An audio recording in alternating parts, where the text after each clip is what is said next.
Okay, don't do it. And welcome back, travelers, for episode 37 of Death Attack. It's been 2 weeks since we've been able to play with you guys. And we do have our new cameras up. It's a learning process right now. I'm definitely not anywhere near an expert videographer, but you can see there's definitely a little bit of a color difference between the two cameras, but they're actually the exact same model. So, got this one over here, and then we got this one over here. So why are you guys trying to sit as still as possible to make it look like it's frozen? I want them to think that we're. Go do the intro. Anyways, you look like a statue, Justin. All right, so are we doing it again? No. down. It's beautiful. When we last left off, how about this? How about you guys? Justin, you recap. Justin bot, please Justin's respond. robot confirmed. It's about as broken as Dad bot. So, some shit happened. As that shit normally does. We won the game. The Dragon's Ante. Well, By, you didn't play Dragon's Ante though. Well, but like all our Collective efforts. we're in on that. And we came out, and Calypso, being the sore loser he is, challenged us to a fight. He challenged you to a fight. I think he more or less pulled his weapons just got accurate real quick. and just decided that he was going to attack regardless. Specifically, he seems to be very interested in killing or thwarting Jezebel. Why me? Why Jezebel indeed? What is the reasoning behind that? He's a dick. And we're going to find out tonight. He's a dead, disgusting, smelly dick. I broke him. I'm being good. No, you're not. You laughed. I saw it. Tonight's episode of Death Attack. So, we're going to go ahead and we're going to kick things off right where we last left off, which means that you are all in the middle of a battle. Oh god, what's my voice? As you watch as Calypso actually kicks his table in front of him, sending it flying across the room. It actually explodes into several pieces. It's quite impressive. As he reaches, crosses his arms, grabs dual sabers from his sides, and as he pulls them out, you actually watch his fingers curling backwards over both handles of the blade. He brings them up, and you watch as his arms, almost like a praying mantis, brings them and ships them down in front of himself. Roll initiative, everybody. I do have a question. How long do you think it was since Lavende used that hammer on me? Time-wise. How long has it been since he used that hammer? Yeah. Because I have that ring of rejuvenation, or regeneration, or whatever. Every 10 minutes I'm supposed to get 1d6 back. I would say that it's probably been about, we can say 30 minutes. 30 minutes. 3d6. 16, baby. Woo! 29. Shout out to you and your feet. Thank you. 16. 6, 7, 8. So I get. You're probably gonna go before me And because I got 16 as well. Blast in the face so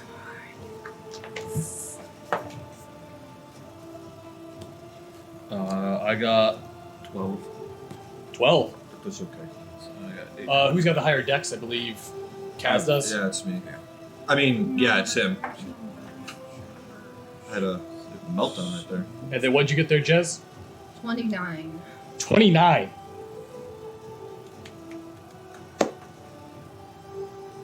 What are you trying to prove? Nothing, I'm just clapping for myself. What are you trying to I prove? don't need your support. I got me, bitch. Beautiful. And looks like you are up last there, Fulner. As the support of the group, I'm okay with that. All right. Jezebel, you are going to be up first. Alright. So, scoping out the area. He's, what, is he in front of me?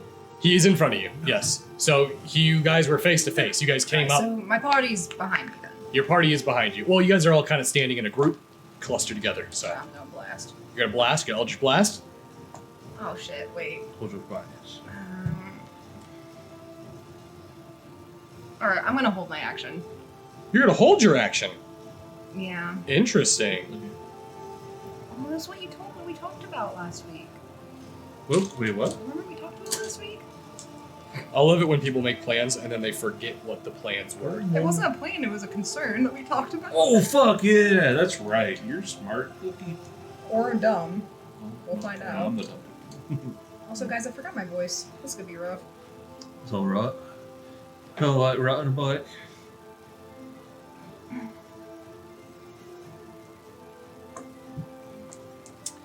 All right. You don't ever talk to yourself as Jezebel? No. Oh, I don't either. You watch as Calypso, as you prepare your Eldritch Blast, but actually hold it, he moves forward, leaping up into the air towards you, blades pointed downwards, and he is going to strike at you twice. One of those is a natural 20. The second one is going to be a 17 plus 7. That's a hit. So both of those are a hit. One of those is going to be a critical. 5. That's going to be 5, so it's 12. And then last one.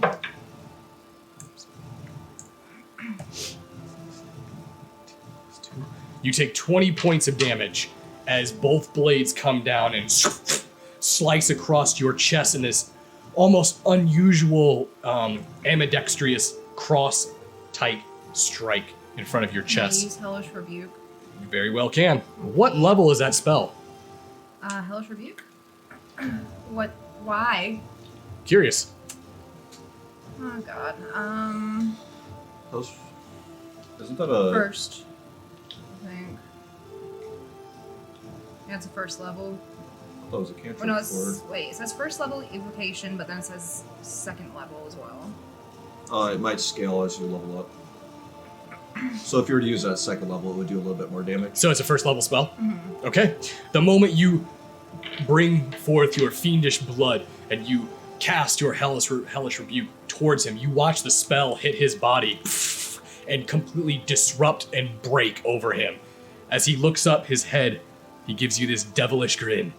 I ain't going to work on me, lass. And that is going to go on to the next turn, which is going to be Kaz. Okay. So I'm assuming Jezebel's right by. Jezebel is face to face with Calypso. Okay. So my sneak attack damage should apply once I get adjacent from her. I'll move up to Calypso and I'll go to attack. Okay. And I'm going to attack with both hands on my Moonblade. So that should move it from D8 to D10. Okay. Does a 32 hit? 32 does indeed hit. Okay. Alright, I'm going to go ahead and roll my damage. Okay, so weapon damage is 20. Sneak attack damage is going to be 6. And then my extra D6 for my Moonblade is going to be another 3. Another 3, so 29. 29? Yep. You watch as Kaz moves in. His blade actually moves right between the two crossed swords. He parries it out of the way as leaving up an open spot. As he swirls around with the continued strike, you actually see the blade strike against Calypso's ribs as he runs him almost through. Blade exits with a fine red blood spatter that slings off the blade as the strike comes to fruition. Okay, so I'm going to then use my second attack. Okay. That's just going to be a 20. 20 is a miss. 20's a miss. Okay. Yep. As you come in with your second attack, you actually watch his elbow break inwards and reposition itself as he then brings the blade back down in this almost completely unnatural form. Something that would definitely have hit a normal person, but because of his biology, you watch as his blade drops and actually blocks the blade. Okay. And then I'm going to use cunning action Okay? and disengage.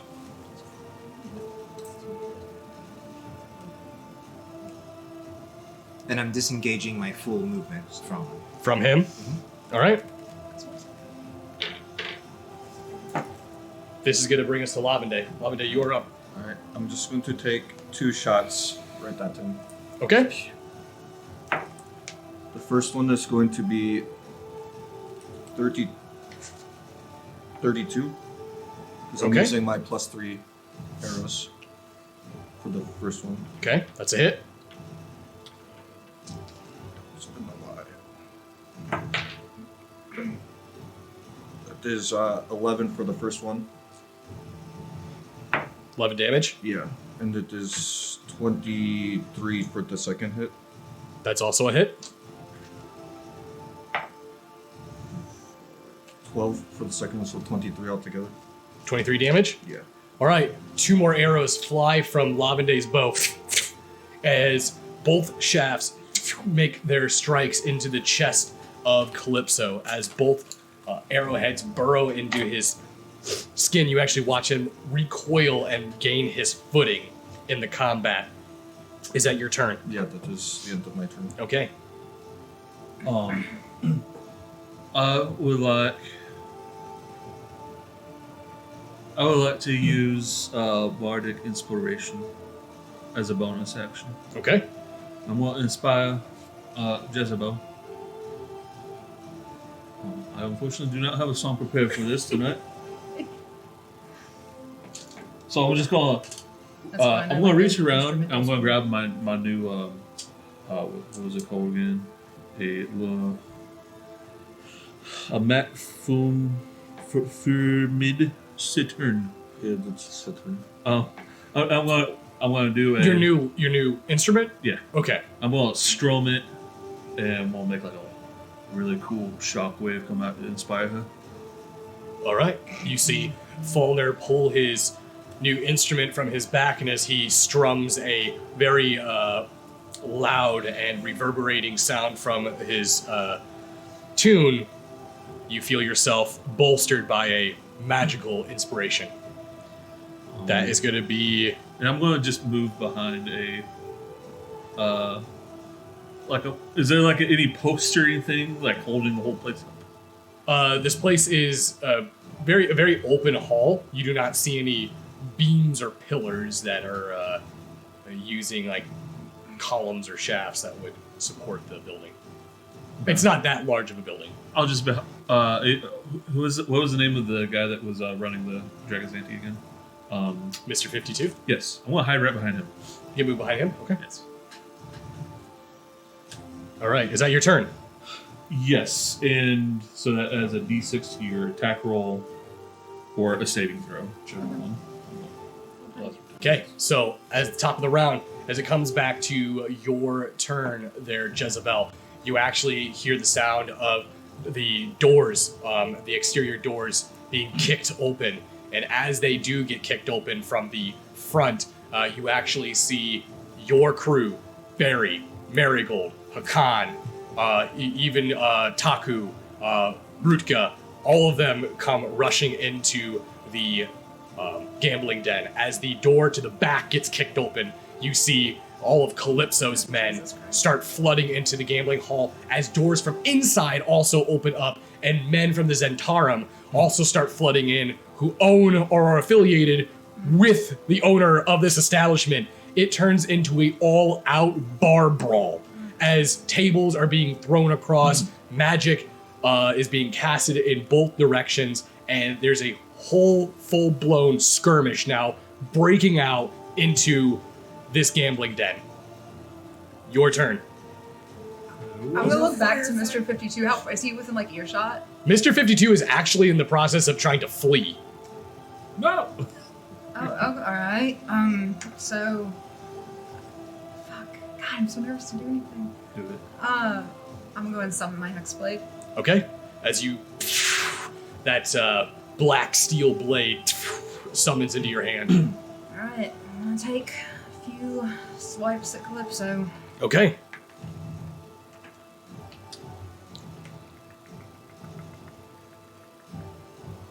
Using the stats of that 9 live stealer. I'm all jacked up on Mountain Dew right now, so that is a 13. 13 to hit? Yeah, What'd you roll? 11. And I got a plus 2, right? And you can add a d6 to it if you Oh shit, yeah. And you also, I believe your hit with your sword now is a +9. What had? Why would it be plus 9? Yeah. Because that's plus 2. That's because it's not counting the effect that it is the 9 live stealer, which was a +4 weapon. That's why I'm looking. This is the stat sheet for it. Oh, This is plus 2. the one I gave you is much higher. I know when I Oh. looked at it, you should be rolling a +9 on every melee attack. Oh, okay. So that's So 19. 9. already. That's the 20 then. Okay, and then roll the d6 to add to that. 21. Okay, 21 to hit. you actually move in to engage with your blade as your saber locks up with his duel. He has the advantage offensively. As you press the attack and your blades go back and forth, you are matching Calypso for speed, but he is effectively blocking and parrying every blow as you move forward. You have a bonus action. Is there anything you want to do with that?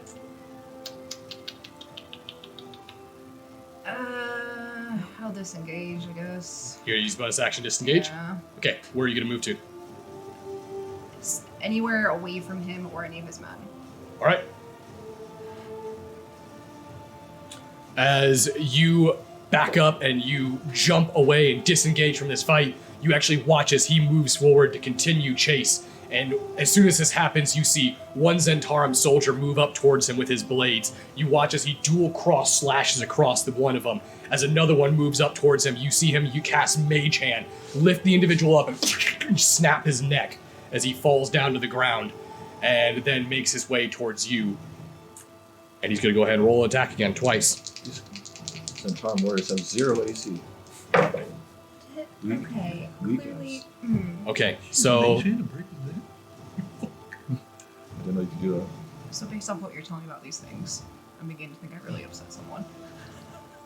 that's gonna be 19 plus 7, which is a hit. And then the other one's gonna be 11 plus 7 as well. Okay, both of them are a hit. You actually watch though, this time, he doesn't even strike you with his swords. You see him jump forward, he actually propels himself with both of his blades as he digs them into the floorboards, and you see him launch himself forward. As he does, you watch his hands and his flesh rips and peels away, exposing these black, sharp claws as he strikes across your chest both times. And we're gonna roll damage. 8, 10. That's gonna be 9. That is going to be 14 points of damage. And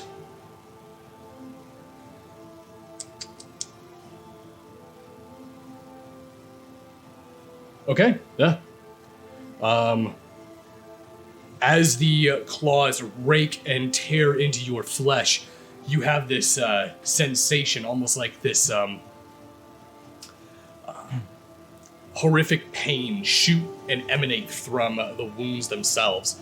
You actually look down at it and you see on your red skin, the veins around the wounds appear to turn purple as you watch your veins blacken and spread across your flesh. That is going to be his turn, and it'll bring us to Kaz. These things are poison. All right.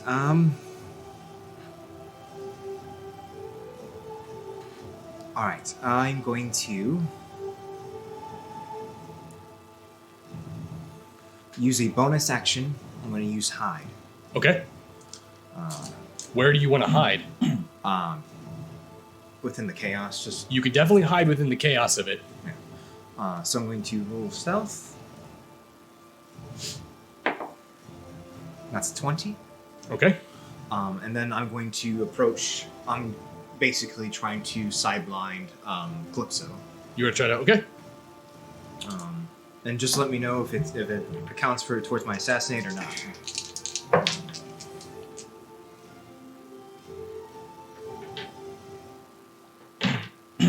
All right. Go ahead and roll. Am I rolling? You're gonna roll to hit him. Just roll the hit? Roll to hit. Okay.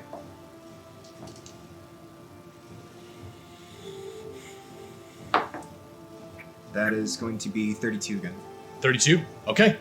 As you make your way away from the combat, you actually slip in between two Zentarums, and it looks like Calypso's crew currently engaging. You catch a blind side of Calypso as you move up and go to strike with your moon blade. As your blade goes to strike towards his back, you actually instinctively, almost like a spidey sense, you hear this tink. As you turn, you realize that Calypso's blade that was just buried into the floorboard by itself raised up and started flying towards you. As you block it, you see Calypso then turn towards you and do a side kick towards your stomach. You're able to retort and block his foot and then open up for your attack. Roll damage. You don't get the assassination, but you do get the damage roll. Okay, so still counts as sneak attack. She's Yep.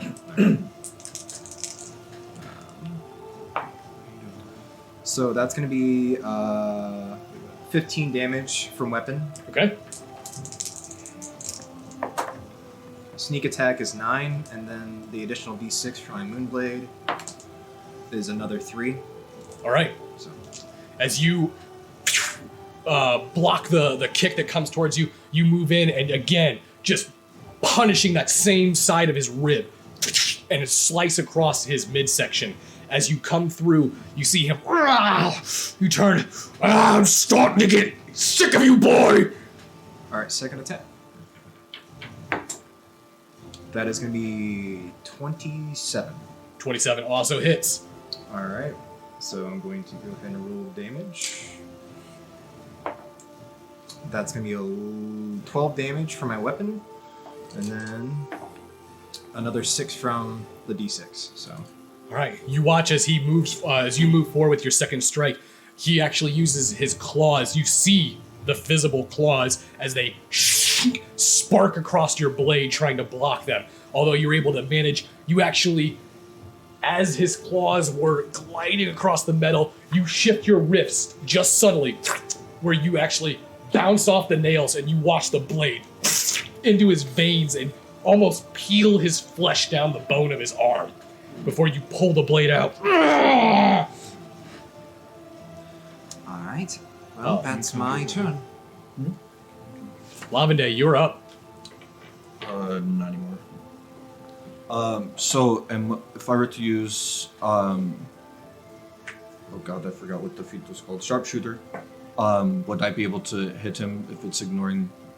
I don't know where, like, how everything is. I know It's chaotic. basically chaos in here at this moment. There's people running in front of you every which way. It is definitely very possible as you fire an arrow towards a target, someone could intercept it or just accidentally move in front of it. Is there a way or a roll that I can make to try to time it better? Tell you what, you can do it at a disadvantage. I can try doing that. So what would I roll that for? What would I? You're gonna roll to hit, but you're gonna roll with a disadvantage. Oh, I'm good. Okay. This was going to be with sharpshooter as well, so it'd be a -5 to whatever I get. So it's gonna be -5 and disadvantage with Yeah. just being able to try to hit with that level of activity here. Oh yeah, that doesn't miss. So that is 15. That's just a 13 too. All right, as you pull your bow back, you're aiming right towards Calypso's head. You actually track him, and as he's moving, you watch him stop as you see the blade peel and cheese grater his flesh down his arm. You gotcha. You let go of your arrow, and as soon as you do that, you see Brute Gut get kicked over, and as she does, you see one of the Zentara moving forward over Brute's body, like raising up a blade until you see the arrow go right into the guy's head as he falls over. I meant to do that. You see Brute Gut get up. Nice shot! And she goes and starts That attacking is what another they meant to individual. do. You're welcome. Can I do that? I'm gonna try to do that again. Can I do the sharpshooter twice in the Sure. round? Okay. I'm going to try again.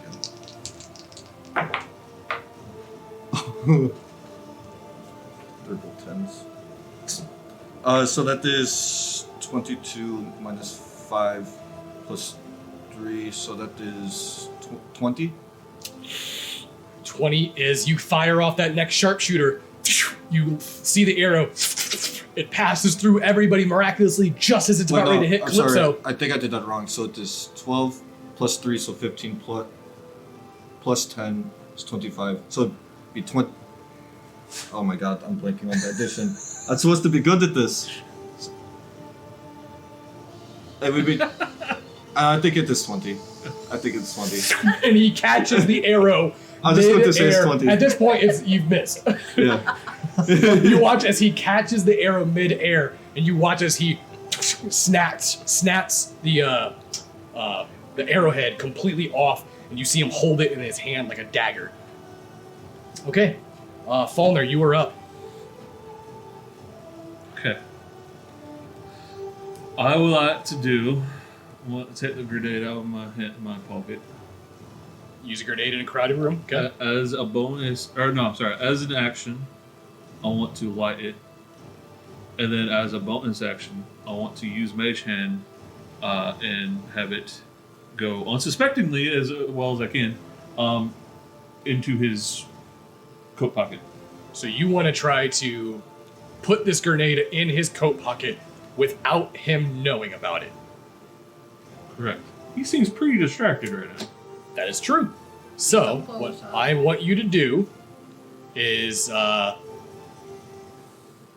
you're definitely close enough in order to do this, but Mage Hand doesn't move very quickly.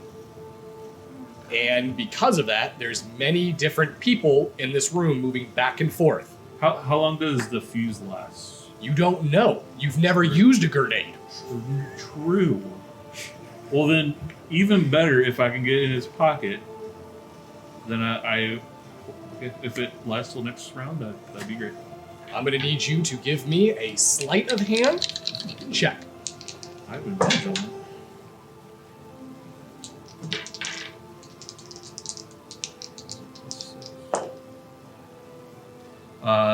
21. 21. Very good. It appears that Calypso is not paying any attention towards you. As you light it, you hold at it, and there's this glow on your face as you see this fuse starting to burn, and the sparks go off, and there's this moment of power in your hand. As you cast Mage Hand, you notice this incorporeal, ghost-like hand lift it up and then begin moving across the room. As it moves across the room, I'm going to need you to get me a dexterity save to control the hand to weave in and out of the groups of people. Okay. You're gonna kill me. You know that, right? Oh my god. Alright. Quick maths. 24.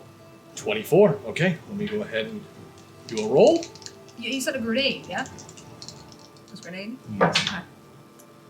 You're gonna put it in the pocket of the person chasing me. Yes. Okay, Okay. so this is how it goes. You watch your hand moving across the room.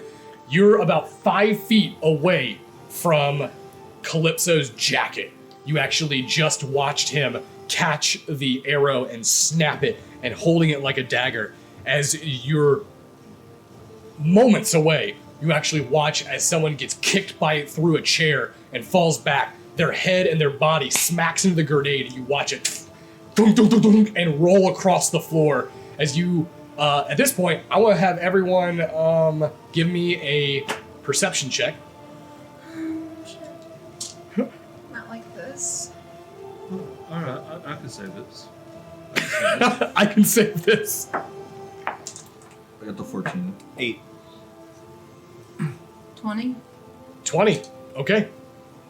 So, both of you too busy in dealing with your engagements, not realizing anything. Falner and Jezebel, though, Both of you are able to see as this grenade, this metal iron device, kind of, and then begins to roll across the floor. Is the fuse lit? You see the fuse Alright. currently burning. Is that your turn, Falner? Because that was your action and bonus action. I will. How short does the fuse look now? You just actually. Oh my god. You can't tell because of the mayhem that's going on. It's rolled out of your vision. All right, I want to move to it. You want to try to move towards it? Yes. I'm going to use permanent. That's what I do. Throw grenades and chase them. Like, if it lasts long enough, my next turn will be to kick it towards him. Like a soccer ball. Don't. You know what? This is your life. This is your life. Kick it out a fucking window. This is your I life. don't know if I can kick it out of the window. You're gonna kill us That all. brings us back to the top of the round. Jezebel, it Or is just your put turn. it the fuck out. Just put it The out. real big bad evil this whole time was Falner. You've noticed that your shirt and your blouse is like absolutely torn. You're bleeding and soaking through your shirt. You've taken 2 massive hits from Calypso. Is he still chasing me, or is At he this moment, you occupied? watched him just have his arm almost peeled by Kaz, and then to turn around and catch an arrow by This is real Labende. good. He's currently not focusing on you. All right. Where's the exit? The exit right now is currently but filled with enemies and potential hostiles. You're not quite sure. All right. I'm going to take out my flask and take a swig. Take a swig? Yeah. Okay. So that's. Fuck. I don't remember how many. Do you remember how many dice that is for healing for that? So that it basically treats it as though it's a healing potion. Yeah. So I believe that one acts as a moderate. So it's make that 4d6.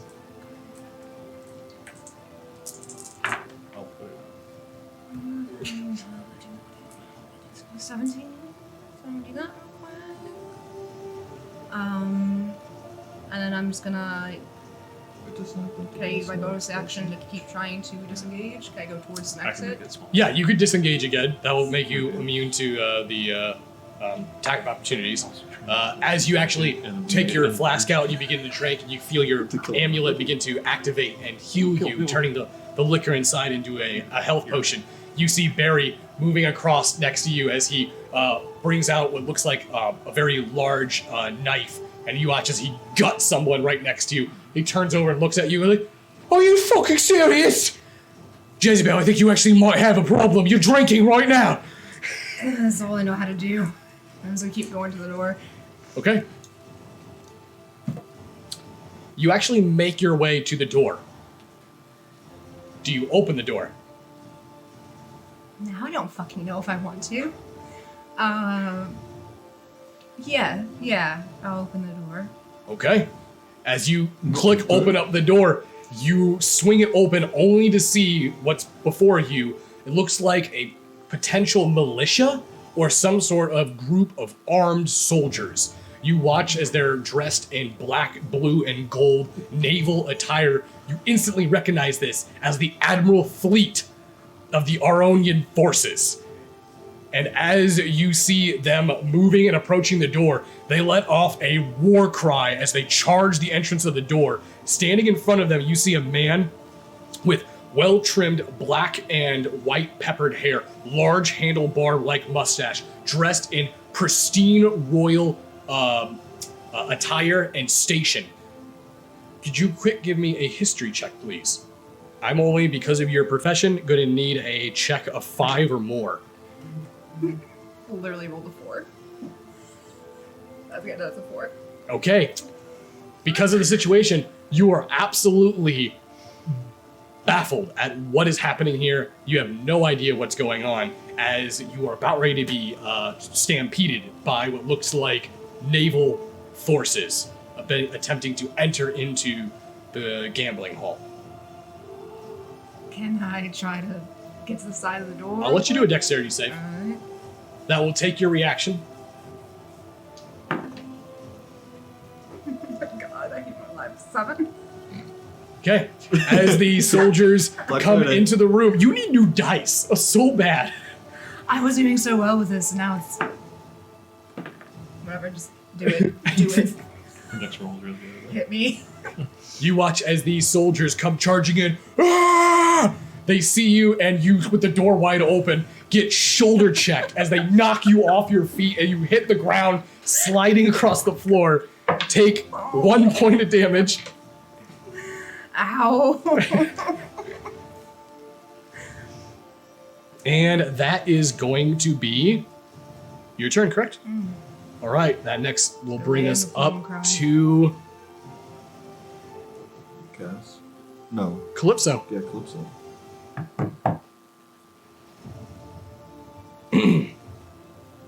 You watch as him holding the arrow in his one hand. You see him do this half-assed tempted, throws the arrow towards your face as you block it with your moonblade. And as you're blocking it with the moonblade, you watch as he mage hands both of his sabers back into his grip. As he does, he then moves towards you and attempts to strike with both blades. Oh god, they're all running into Can I be thinking it. of Mage Hand using a bow? One of those is going to be a 17 plus 7. Yep. And then the other one is going to be a 9 plus 7. This is a fucking 16. Yeah. Or 9. Yeah, so it's a tie. Tie for me. So Okay. 16 is my AC. All right. So you're going to take 1 strike. It's gonna be 5, 2, so that's going to be 7 points of damage as you watch as he comes in with the dual sabers, doing cross slashes, and you're actually identifying. You're starting to get accustomed to it. You're starting to realize and identify his unnatural movements, his particular style of swordsmanship. And as he goes to actually do this strange backhanded like slash towards your face, you bring your moonblade up and slide across the blade as you block it, only for him to quick turn and do a quick sidekick jab into your ribs. That is his turn. Alright. Okay. So I'm assuming there's no one around him at the moment. Just you and him, Okay. squaring off. You know how to use a sword, boy. Oh, I've been holding this all night. I guess I just have to take it out on you. That is cocked. I'll take it.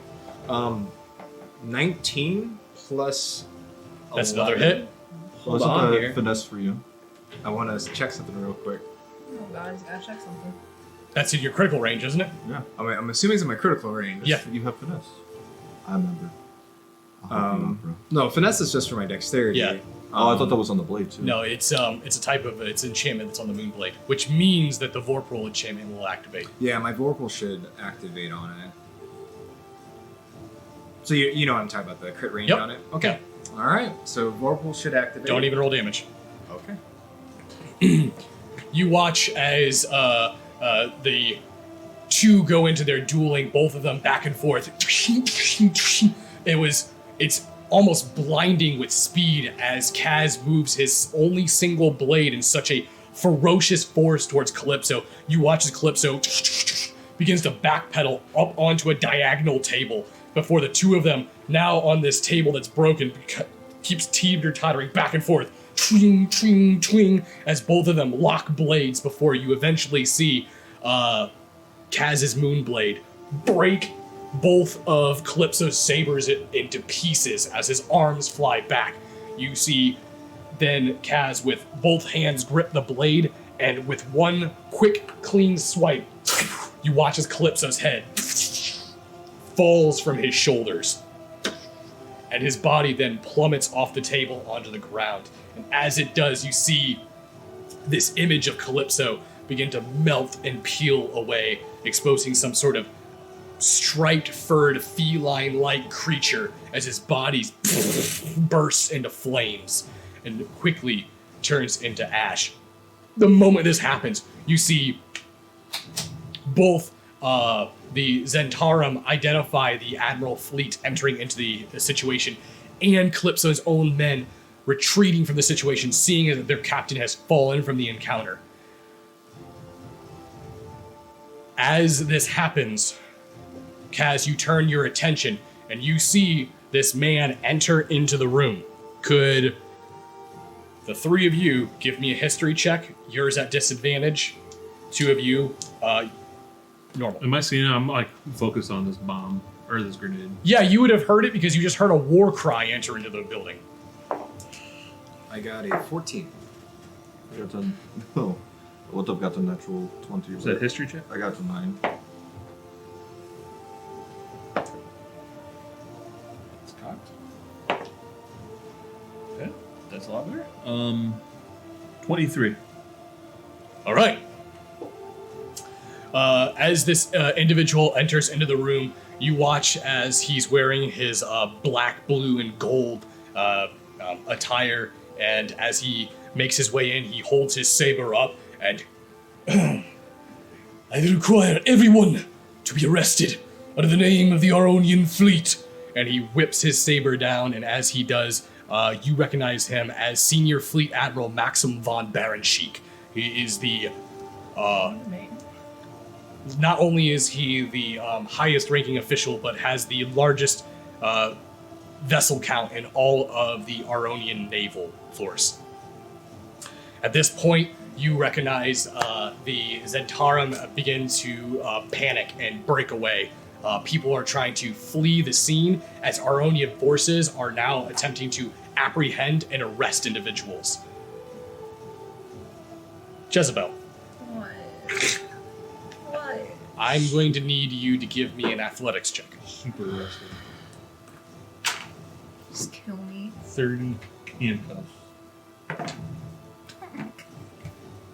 So, 12. Okay. 12.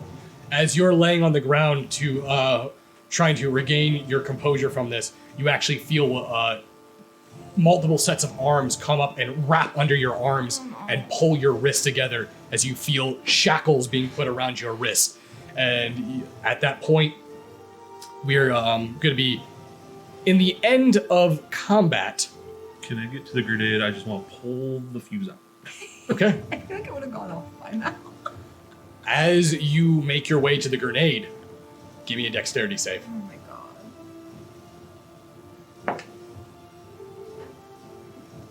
god. 24. 24. If it doesn't succeed, I'll just use my... No, you're good. That succeeds. You're going to take half damage. As you make your way towards the grenade, you actually watch it roll behind a table. And as it rolls behind a table, you see that fuse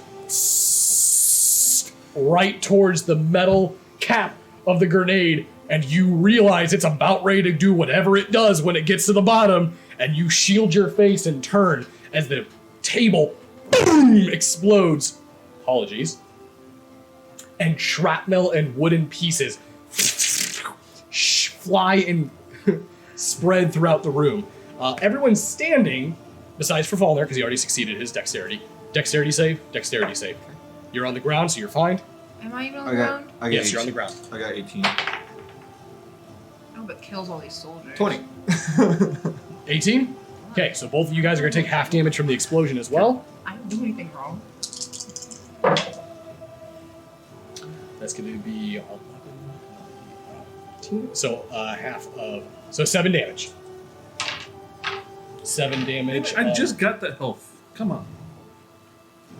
Let's see here. Okay. And I believe, well, you have evasion, don't you? So there's I don't think that's a thing.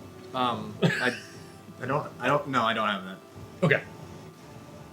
All right. It's a thing. As the You might- bomb goes off and the shrapnel flies throughout the room, you watch as several naval forces, several of the Zentarum, and then you actually watch as Hakan gets a piece of shrapnel right into his arm. This large chunk of wooden table pierces into his arm.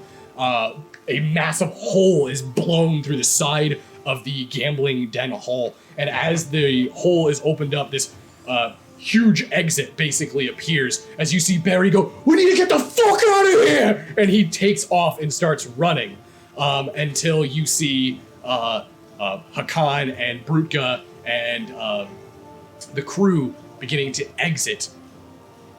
At this point, as you guys are getting ready to flee, you see that Jezebel is now getting picked up and she's being pulled into the group of naval forces at this moment.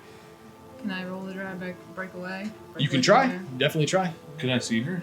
You guys can all see that she is being taken away, and you can definitely tell that you are outnumbered, probably close to 50-1. Is that Dex? It's gonna be a strength check. You're shackled at this moment. Since bitch when? The beginning? Natural 20 by having -1. So a 19. Yeah. Okay.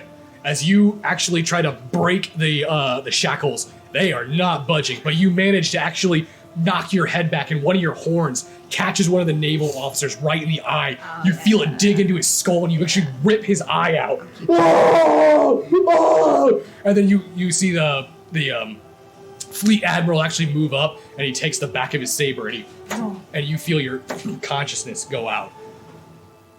Take her away. Can I see Kaz? Explosion, correct? Yes. Distraction? You talking about during the explosion? So there's a bit of a distraction, correct? Boom and...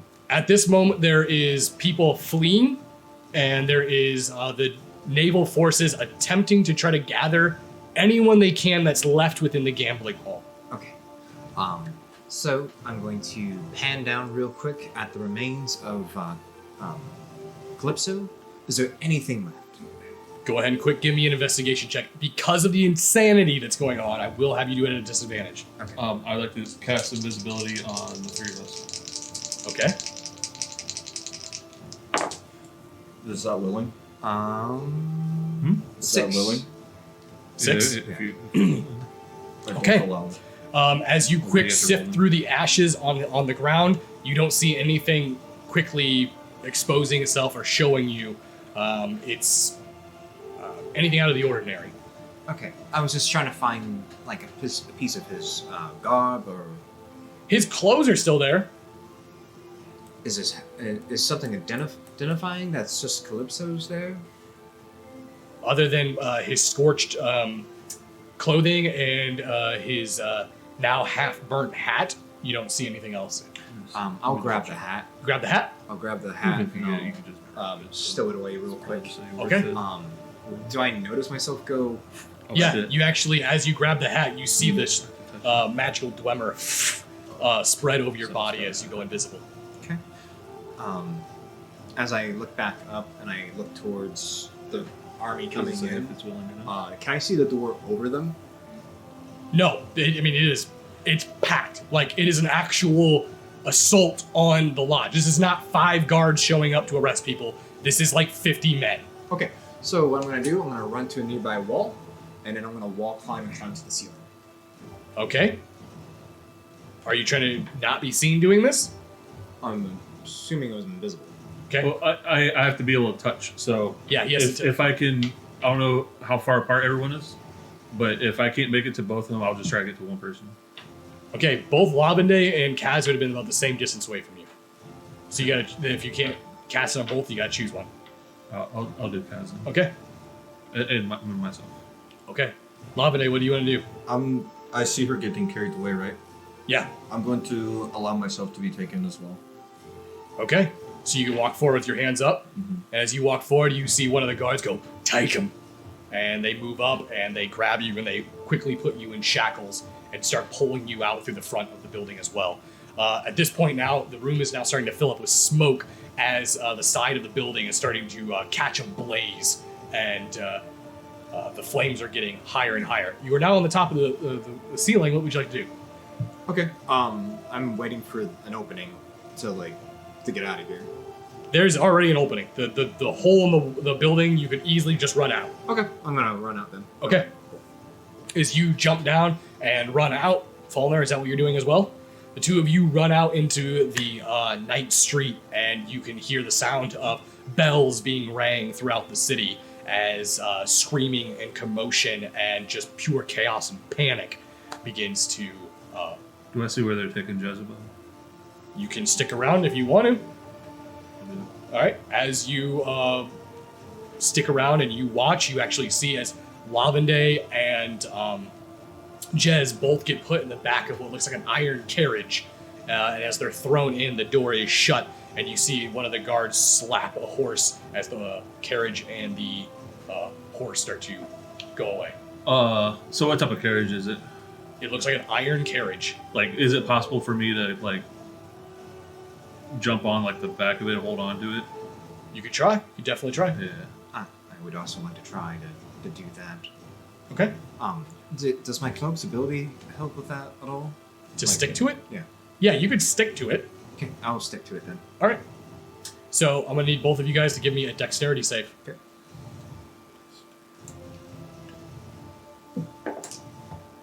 That is going to be a 14.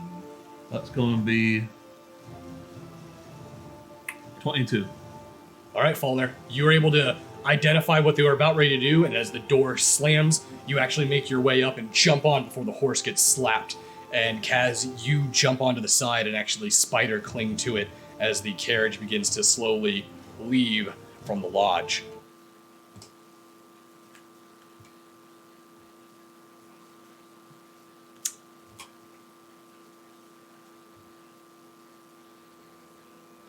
All right. Lavende, you are sitting within the carriage. Your arms are bound, and you notice that Jez is lying in front of you. She appears to be unconscious, but you can also see that she's still bleeding quite heavily on her chest as well. Anything you would like to do while you're traveling? So my hands are together, like they're not apart. They are together, yes. Yeah, so if I were to get, could I get up and like try to like? So they put you in what looks like iron mittens. Okay. So your hands are put into like a praying formation before your hands are clasped together. This prevents you from using any sort of somatic movements of your fingers to cast spells. Okay. So then I'm going to try to use Druidcraft. It says that I can create the faint odor of a skunk. That doesn't. It's an instantaneous. It's not like somatic or anything. And I'm going to try to wake her up with that. Okay. I'll say that because of the strong odor, Jez, you start to smell this ripe, just sour skunk smell. Oh, what is that smell? You feel like your head has been cracked open. Oh, I'm sorry. That is me. I did that. Where are we? Those guys took us away. I don't know where anybody else is, but I can feel I'm still shackled. Yes. you're still pretty hurt. I didn't want you to lay there and still be hurt. Yeah, I it's can't- like I doing can't some do- weird black vein thing. That can't be good, right?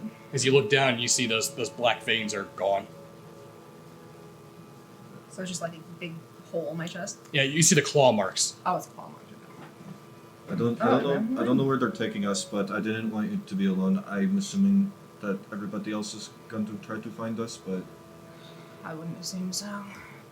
Can I use my tail to go through my pockets? Yeah. I'm gonna try and get my lockpick tools out. Okay. As you go to pick your lockpick tools out, you realize that they have frisked you and already took your contents. Shut the fuck up. Fuck. They took all my stuff? Yeah. My coat. Your coat, too. They did not take my They coat. have your coat. Where's my coat? they took all of our stuff. Yeah, like, Labade does not have his bow or his tiger pelt or anything. I'm gonna use my tail, feel for my flask in my boot. You still have your flask. Fuck, I'm gonna use my tail to bring it up. And I'm gonna just use it. Alcohol gods forgive me for this. I'm gonna pour it over my shackles and try to twist my hands out Okay. with the liquid. As you douse your hands and your wrists with the alcohol, you try to begin to wiggle free and get your hands out. You can go ahead and try to give me a sleight of hand.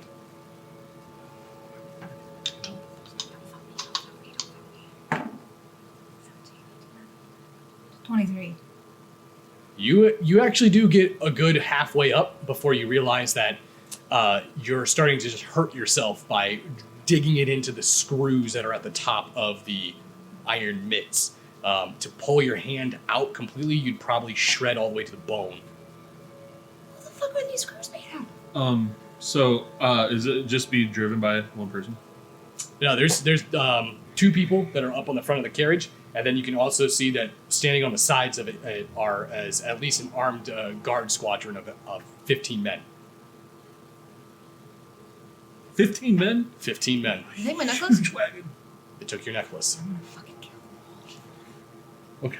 Well, that definitely You only have invisibility for so long. for an hour. Oh, but again, you got turned into like a bug or something. I seen you do that. Have you done before, right? Do you know I'm kind of tired? What do you mean you're kind of tired? I just Can't do. used the last of my fucking alcohol to try to get out of these shackles. You can't turn into a fucking bug. No, not right now. Do you really? I really wish I could. Honestly, I wish I could. Alright. A lot has been happening lately. As you travel for about 10 minutes, you feel the carriage stop abruptly. As the carriage stops, you hear the door open up. Both Fulner and Kaz outside, you guys have realized that the carriage has now made its way into what looks like the fortified garrison of basically a military compound here within Etros. Kaz, you living in Etros for so long, you actually recognize that this building, or this structure, this fort, it used to be used for the residents and the guard of Etros themselves. You now realize that apparently it must be being used by Aronian forces now, because as you look around, you realize that it's nothing but Aronian naval that are inside. You don't see any Etros guards. And as the carriage finally stops, a armed guard makes its way around to the back of the carriage before they open it up. And as they open it up, two of the individuals are standing there, weapons drawn. One of them that opened up the door looks at the two of you. You gonna come easily, or are we gonna make this hard? Hey, how's it going? I think your friend left a souvenir on my horn. I'm gonna like turn my horn with the eye on it towards him. You notice that he moves in, doesn't say a word. He grabs you and then harshly jerks you over and Easy. starts picking you up. And he actually grabs you by your horn and like kind of turns your head as he starts pushing you. I'm going out. All right. You to go out willingly? Yeah. All right. As the two of you get out into the courtyard, you guys start getting pushed towards, looks like a portion of the under rampart of the fort before they take you inside. I'm following them. You follow? Follow there? Two of you now give me stealth checks. You'll obviously get advantage because you're invisible. So advantage?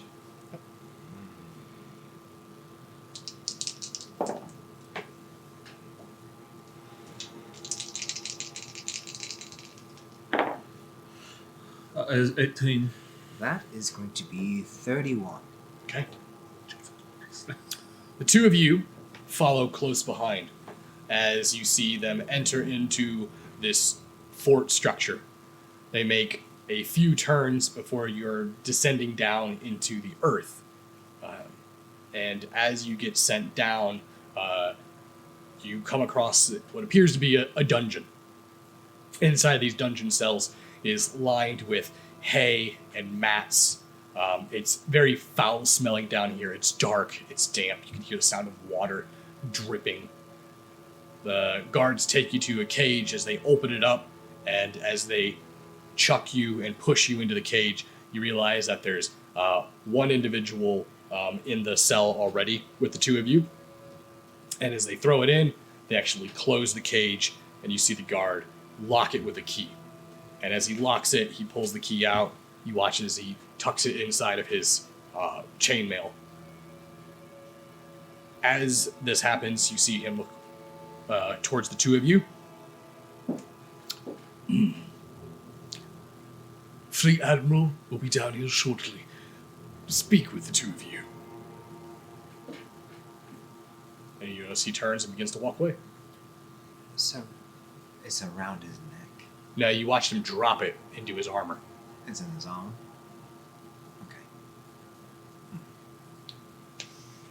Okay. So this isn't good. It could be bad, it could be good. Don't know until we find out.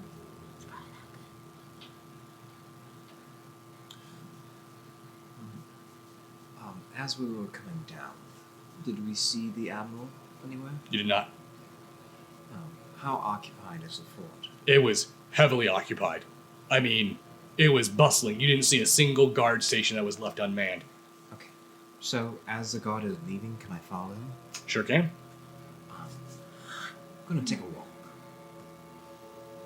I'm gonna explore around the fort. Okay. Falner, what were you doing? Sitting at the door. Alright. Can you explain to me? Is it just like regular, like caged? It is a T-celled dungeon. So as you came down the steps, there's a long straightaway that has cells on both sides. Okay. And then once you get to the T, there's a guard station there, and it looks like there's also more cells on both ends of the T as well. So basically the guard has full visibility of every row. But there's somebody else in our cage. Then there's actually someone in your guys' cell with you. They appear to be sleeping on a pile of hay.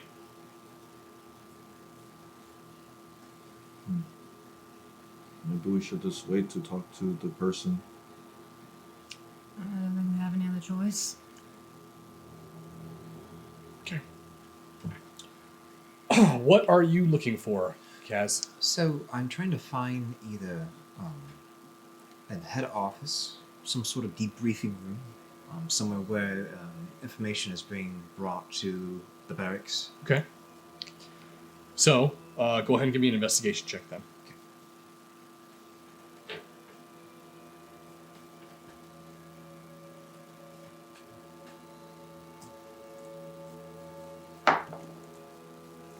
That is going to be a 3. A 3. As you do your investigation, I wish you have done things like this before. And to be honest, it takes you probably about 15 minutes to realize that if it wasn't for this invisibility spell, there is no way in the 9 hells that you would even be able to get this far in the investigation. You have to quickly reassess what you were doing and rethink it, because almost every door that you're coming across is locked and secured and guarded. You can't even picklock it because you know the guards will literally hear it. They're standing right next to it. You can't take the guards out because then another guard standing right next to them will see it. It's fucking fortified. This is definitely not a one-man job to breach this compound. And as I'm making my way through the barracks, I'm not walking on the floor, I'm walking on the ceiling. And I'm just kind of keeping a mental tab as far as time spending. Yeah, you actually are starting to watch the routes that the guards are doing in the area. Typically, when it comes to untrained or non-militant type guards, they kind of get into a pattern or a routine. It's pretty easy to start trying to identify what their route is. These guys are all over the place. They seem to switch off positions at random intervals. You can't quite pick up how they're communicating their route silently. In fact, even you, Fulner, you've actually watched just within the 15 minutes that he's been gone, already a guard exchange has happened where another guard came down, relieved the guy sitting at the table, and moved out. And you actually have seen that last another 10 minutes. So Kaz has been gone for about 25 minutes now at this point. So plus the 10 minutes it took to the trip, you're looking at about 35 minutes. You're getting close to the spell starting to wear off. Is there all sorts of races here? For guards? Yep. You've seen elves, you've seen humans, primarily humans, but you recognize their colors, you recognize their outfit as Aronia. However, they are way more militant than you have ever seen Aronia ever act. Aronia has always been sort of a unorganized free state, but it's been several months now since their conjoined efforts with Thalia. Are there any like rats or mice kind of scurrying around in our? Yeah, you see rats and mice in the cell. I'm going to get down because I'm assuming we're still bound, correct? You are still bound, yes.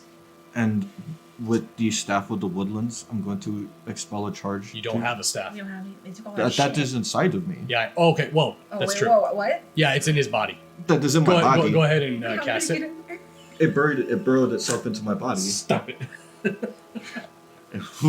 There's a lot of holes. And I'm going to Cavity searches are a thing. speak with animals. Okay. And I'm going to be like, hey, little buddy. Is he like a mouse right now? Is he making mouse noises? Yeah, you watch him kind of.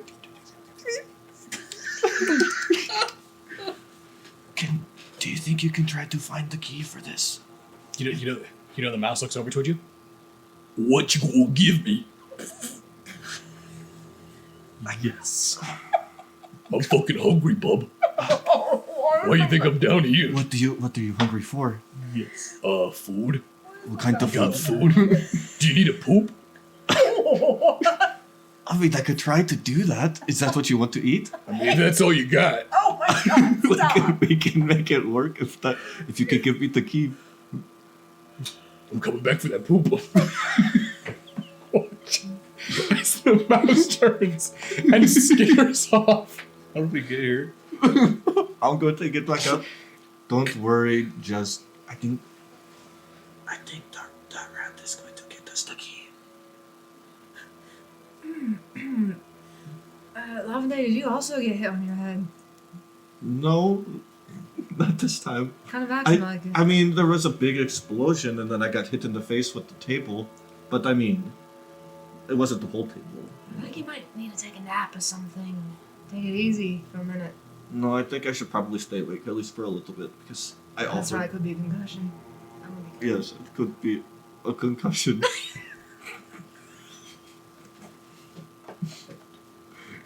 You know, I heard if you go to sleep after you get a concussion, you can go into a coma. So you should probably stay awake for as long as you can.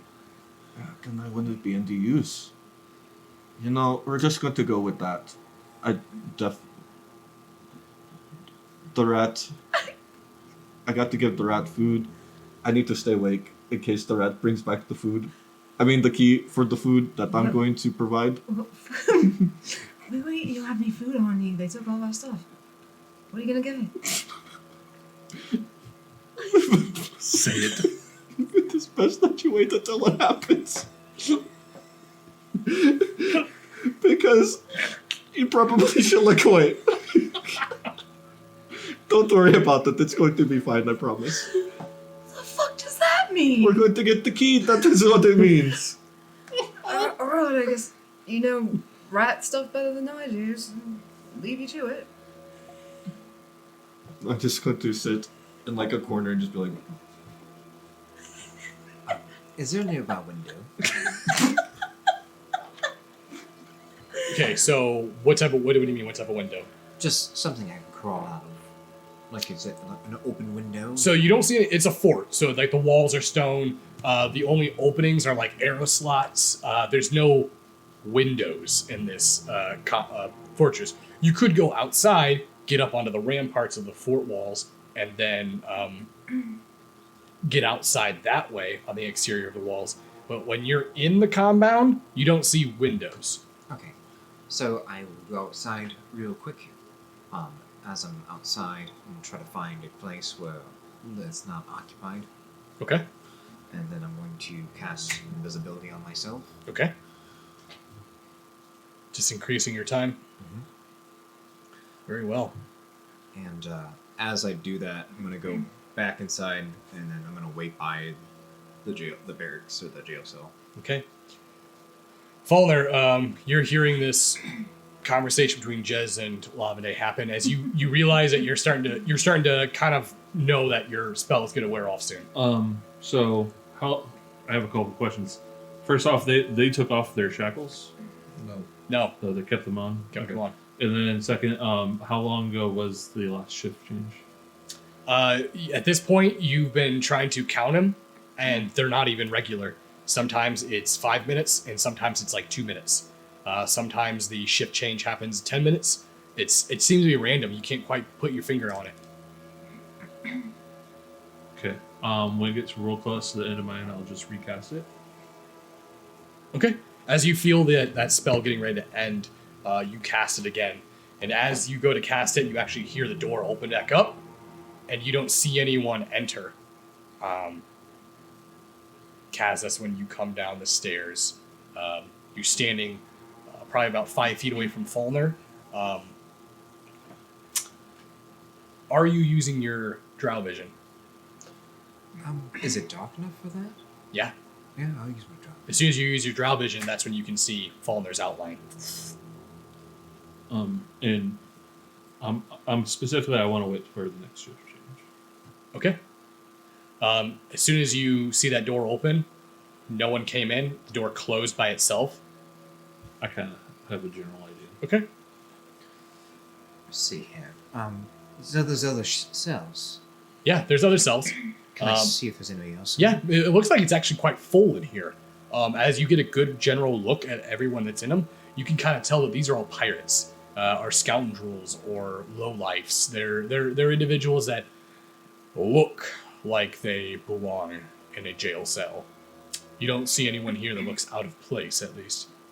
Do I recognize any of the crews? Recognize them? You go ahead and give me a investigation roll.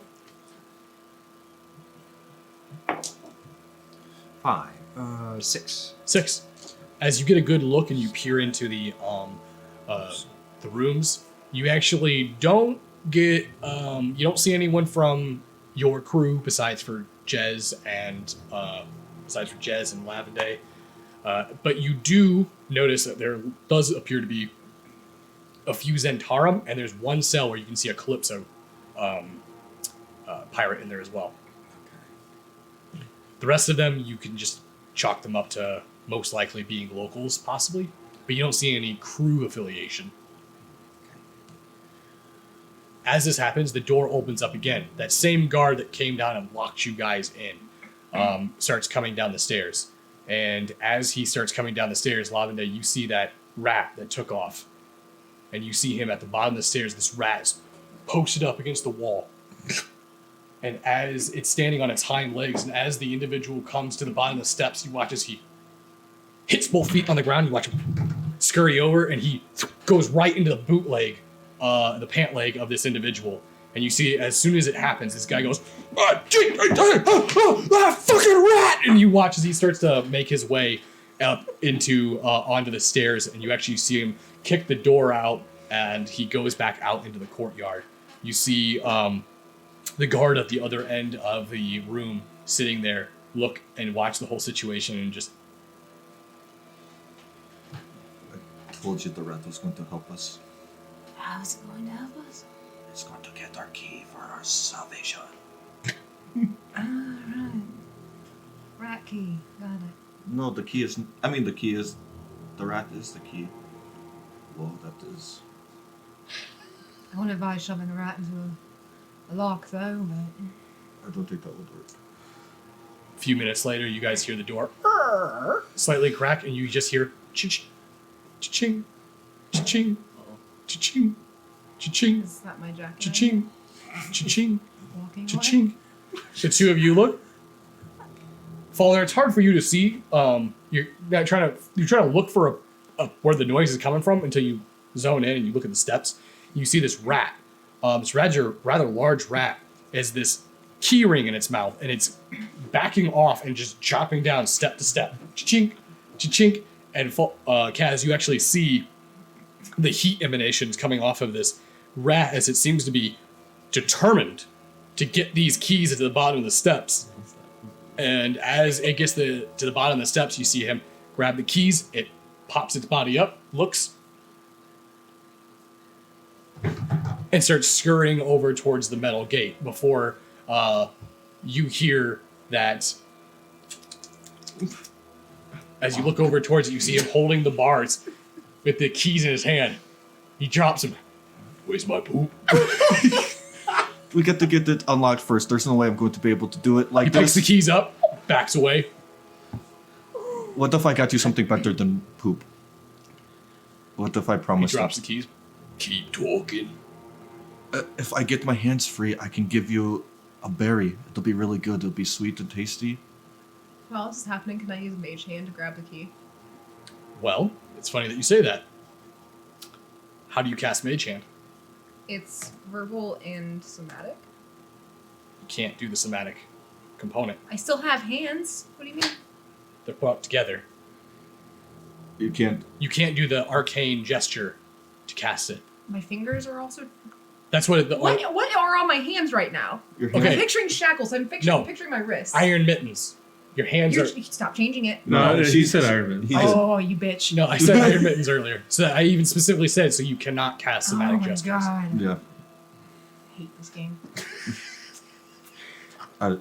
I promise you, I Use will my get hands you for poop rat. something really nice, and it'll be actually really tasty. It won't be disgusting and gross. What's gross about poop? Taste the berries and you'll find out.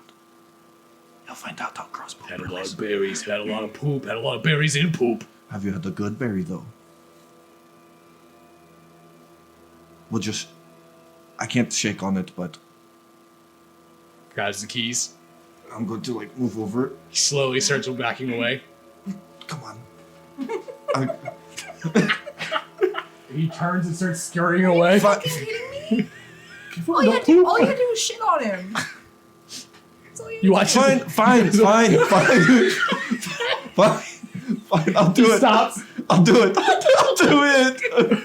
I just want to get out of here. Hustled by a rat, man. Can I roll persuade on this thing? You can try. I'm going to do that. Hold on, I got. When speak to animal backfires terribly. I don't want to ask, but I feel like I have to ask. What is happening? What am I seeing right now? Why does he keep coming You notice towards? the guard like kind of picks his head up as this happens. He's like, I don't know who's squeaking down there, but you gotta shut the fuck up. No, you shut up. Hold on, I got to get. I persuade. Because I'm persuading this damn rat. This rat is not going to get away. I am not going to shit. Roll persuade. I think that is. Let me just make sure, because I do have a plus on that now. I think it's a +1. I'm gonna give him a flat roll too because I don't have stats for rat. Okay, decent. 14. You said 14? He's got a 15. How the fuck does that even This happen? rat is iconic, dude. Yes, well, how did you try to persuade him? We better adopt this rat. Do we need that again? We need this again. How do you want to persuade him? Please, rat. Can I call you? Can I call you Francis? You know, say I'm going to give you a name. he drops the keys. Do I look like a one-night rat type of fling to you? I mean, you can come with me. I'll feed you every day. You won't have to eat poop or nothing. I promise. I'm confused. You keep acting like this poop's a bad thing.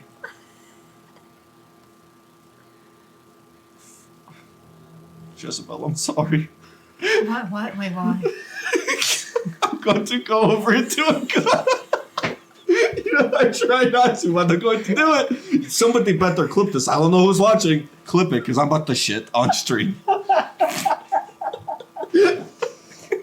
going to make this happen. I'm getting out of here. You watch this lava day just way over the corner, and he appears to start defecating. Yes, I don't even have to roll for it. Yes. What the fuck are you doing? I told you to look away. Don't look.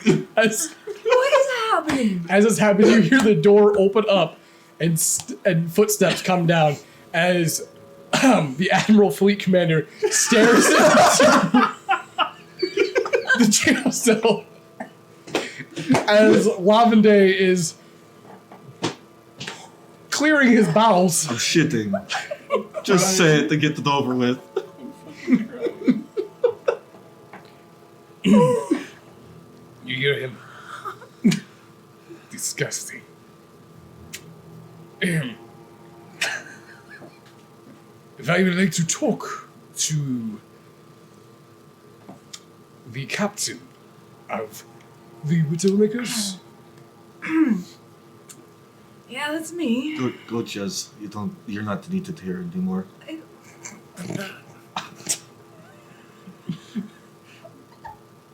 Don't tell anybody about this. I won't. I'm gonna try to avoid it from my memory as fast as possible. How can I help you? Ignore that. Just let him do his thing. Let me apologize. It's very rude.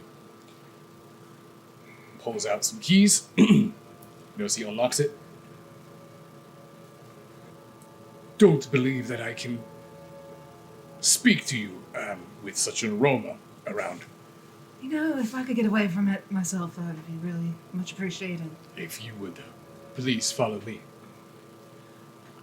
I'm gonna start to look back at Lavende and look away again and be like, I'll be back, Lavende. I'm gonna look towards the. He actually looks towards the guards. Guards, could you please give this prisoner something to clean himself with? He's made a mess. As Fowler, you are standing watching in horror as you just saw your friend squeak at a mouse and start shitting all over the corner of the room.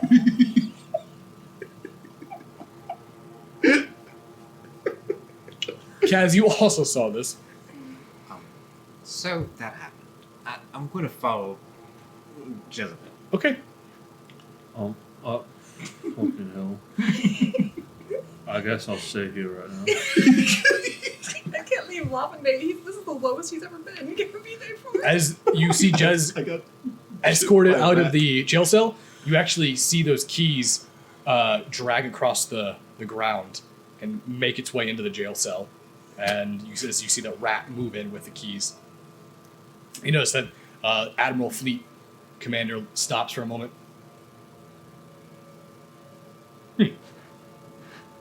Before he makes his way. His boots making loud clicks as they head up the stairs. You are then escorted directly into what looks like some sort of command center or a briefing room. Kaz, you're following closely behind, I would assume. Could you please give me another stealth check? Okay.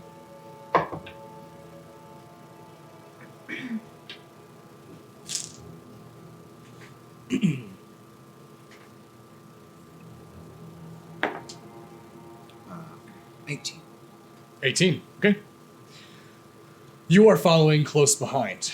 You notice that as they enter into this final chamber, as they come into the room, you see what looks like a large war table. This table has got a map in the center of it. There's many vessels, different colored ships placed all over. You can see the map is clearly of the southern portion of Abendal and the strand itself between Abendal and Sitar. You can see where he has clearly laid out and marked, and you identify that the old Bela forces are currently on the map. It seems as though the Aronian naval fleet is aware of the presence of old Bela here within the Strand. As he continues to move along, he's sitting there speaking with Jezebel. He looks towards you and unshackles your hands. As he does unshackle your hands, I hope that we are not going to have a problem by doing this. That you can remain civil I've been civil. for a pirate. And you notice that your shackles become undone as he pulls the iron mittens off and he holds them in his hand. After you. You notice that the door ahead, this door way, there's this magical displacement moving, almost like water across the doorway. You can see it like a rippling pond, but it's standing straight up. You can clearly tell that there's something magical about this doorway. Okay. Walk through. As you walk through, you notice that he follows behind, and as he goes through, he looks towards you. Have a seat. As you look and peer into his office, appears to be this is his setup. You can see his work desk and his station. You can see that there's several seats for his subordinates and he's debriefing on missions. Do you sit down? Yeah. As he moves over and he sits in his chair as well. Are you following in as well? Do I see that? Yeah, you see it. And they just went into the room. They just walked into the room. You can actually see them on the other side of it. Have I seen anything like this before? You give me a knowledge arcana.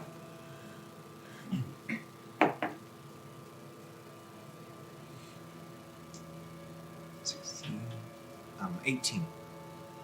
You haven't seen anything like this in your personal life. However, you can clearly identify the magical runes that are placed on the door frame itself on 3 points, on the right and the left and at the top of it. You can only assume that there's probably a sigil on the ground or written right below the door frame. You're unsure of what the spell is for, but it's clearly an enchanted doorway.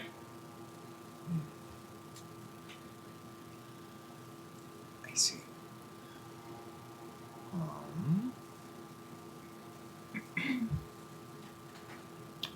What exactly breaks invisibility? Attacking or making, I believe, speaking. Does speaking also break it? Let me double check.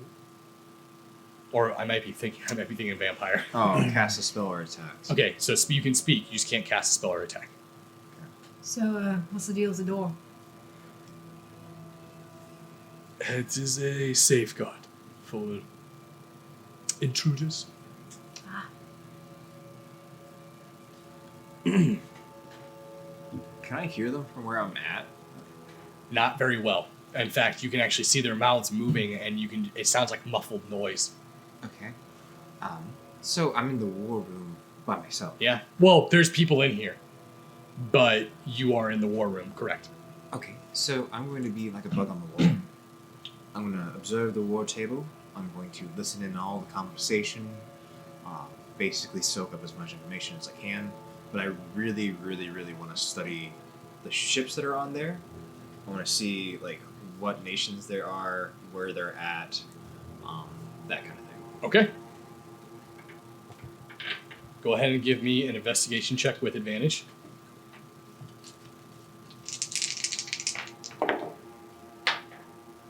That is 15. Okay. Inside the room, let me formally introduce myself. I am Maxim von Barenchik. I am the Fleet Admiral for Oronia. I have been for several years. This is the first time where I have been, well, quite excited to sail the seas. New command. New orders.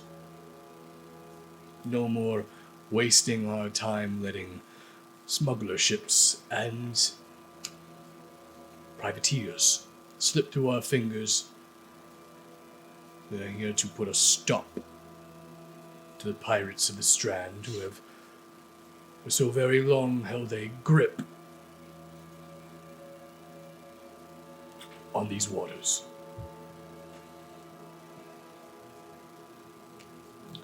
And you, Miss Savant, is it? Was?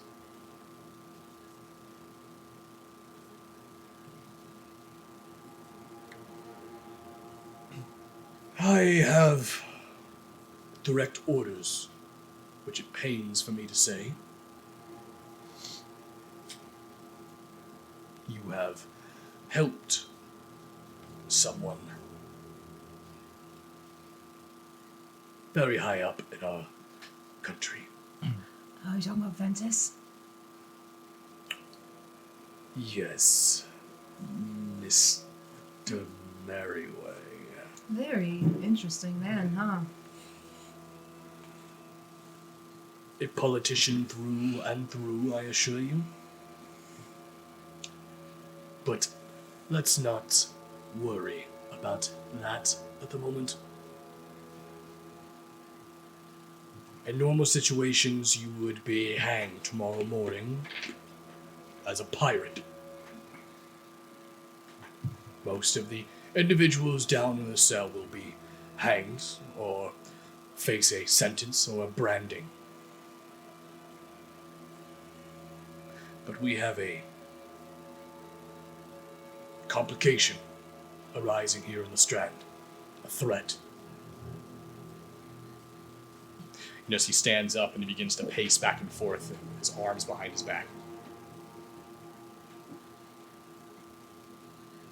The nation of Old Bela wishes to invade Abendol.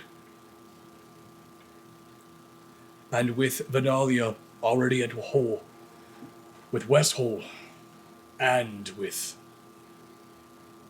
Cravoy, it is only a matter of time before they whittle down the defenses and breach through. And Tuchigol has also thrown their hat in with Old Bela. Who knows why or what they benefit to gain from this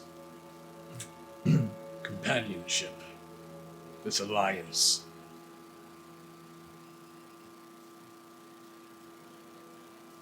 And Sinzerland, do not believe that we can trust them either, for their ships are now roaming these seas as though they own it already. I only have 390 ships at my command. I may have the largest force here in Abendon, but I am lacking in allies.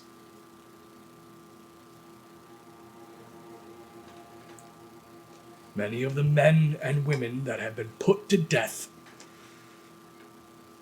have been so under the name of our country, when for so many decades they were allowed to sail these seas and reap the benefits as long as they weren't in national waters.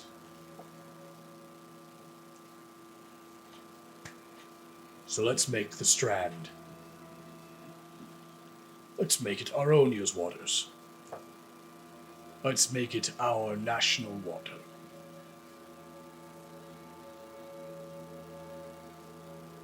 Let's get rid of these interlopers.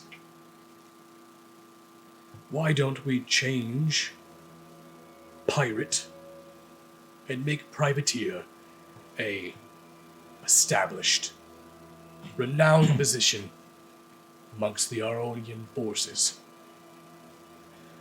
We need just someone to bring these pirates together, these pirate lords that they call themselves. Unite them so that we may eliminate them from the Strand. Eliminate Tuchigo. Eliminate Old Bela. Send Sinzerland back to where they belong, in Dremolden.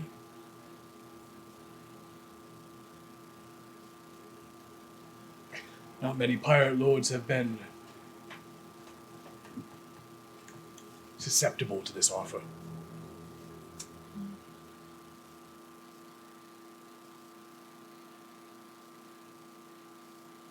What about you? So who all have you tried this out on so far? You ran this through with? Well, we have sent writs of allegiance to every pirate lord, and we have not received one acceptance. But you are not a pirate lord, and you do not have any claim to the Strand, as these pirate lords say they do.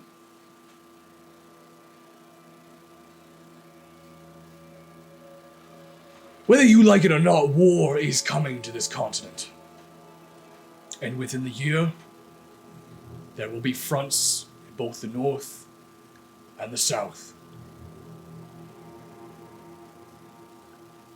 To make matters worse, the Lions of Eastwatch have stopped communicating.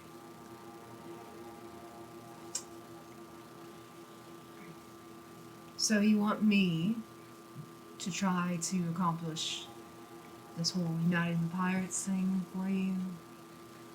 Make them allies, privateers? Writs of allegiance will be written.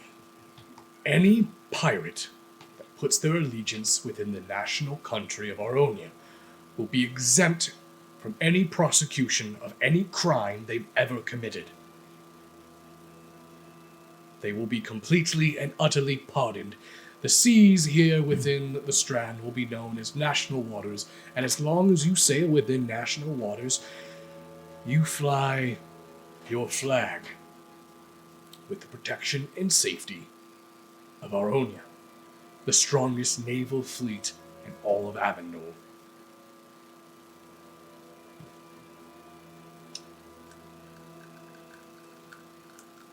Alright. Thankfully, you eliminated one of the most highly prized targets tonight. Calypso, captain of the Hellfire crew. We've already established that he is reporting his duties to the commanding fleet officer of Old Bela. Have you heard of Three Snakes Bay? I have. Tuchigol and Old Bela were set to have a meeting with Calypso there within a week.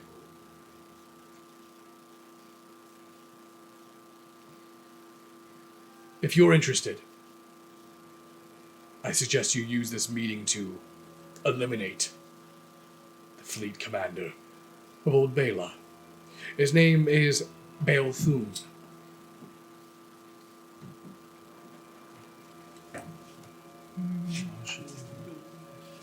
Finally writing those in. I read them, I think.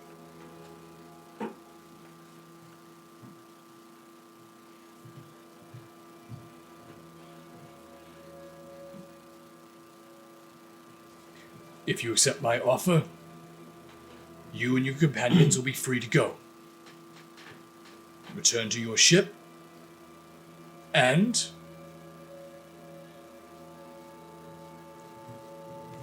according to Fentis Marryway, under country coin, we will make some modifications to your vessel. Modifications? Cannons?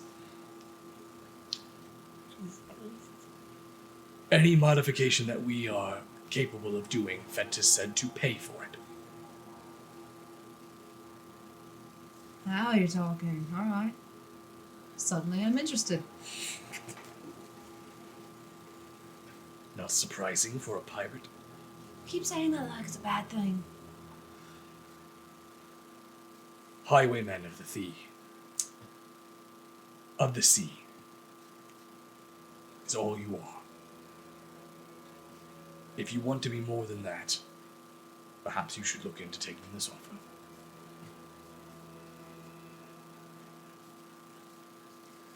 I'll have to talk it over with my crew. You know, they all have to vote and whatnot. It's not all up to me. I'm sure you know that, though. wasn't aware that thieves were a fan of democracy. Pirates are big fans of democracy. When it suits them. Sure. So what happened to you? What's your deal? You got ex-lover or something? You seem pretty bitter towards pirates. On a personal level. You could say it's quite personal. No, it's not a scorned lover. Dead parents. I don't have a childish vendetta towards someone who scorned me. What is that?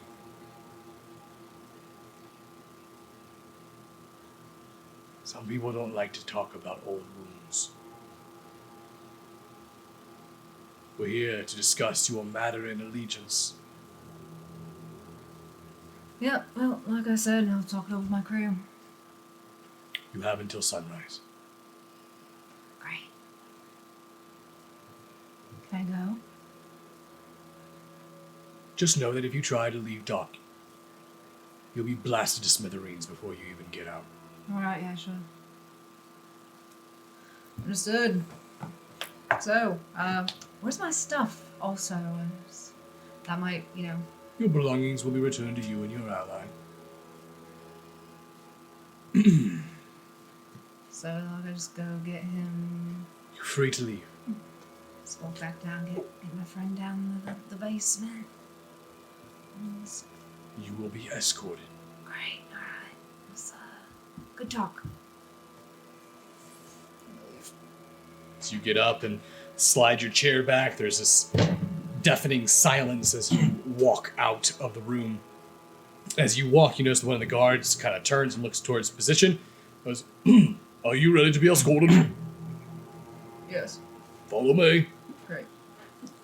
He turns and he leads the way back to the dungeons. And as he does, he makes his way to the bottom of the dungeons as Lanande. What would you have been doing during this vacancy of your captain? Watching in horror as the rat eats the poop. I want the rat to, can it get the key in there and then, turn it with its body? Can I try to convince him to do that? I would imagine the keys are not heavy. I would say the rat is definitely not able to, he's able to get it into the actual key hole, but he probably can't turn it. Okay. Probably doesn't weigh enough to do that. Alright then. I have pockets, correct? Do I have pockets? Do you have pockets? Yes. I wear pants. Do I have pockets? I don't know if this world has pockets. Pockets do exist, yes. Yes, okay. So then I'll just have the rat put the keys into my pocket. Okay. As the rat puts the keys in your pocket, you notice that he goes like, alright, now it's time for my reward. God. You notice that he moves over and begins to No. chow down. Don't. Oh. What is your name? Looks up. You just called me Francis. Oh, I named you? I didn't have a name. My name was Rat. Well, Francis, what do you like? Do you like it down here? Man, not enough food. Do you want to come with me?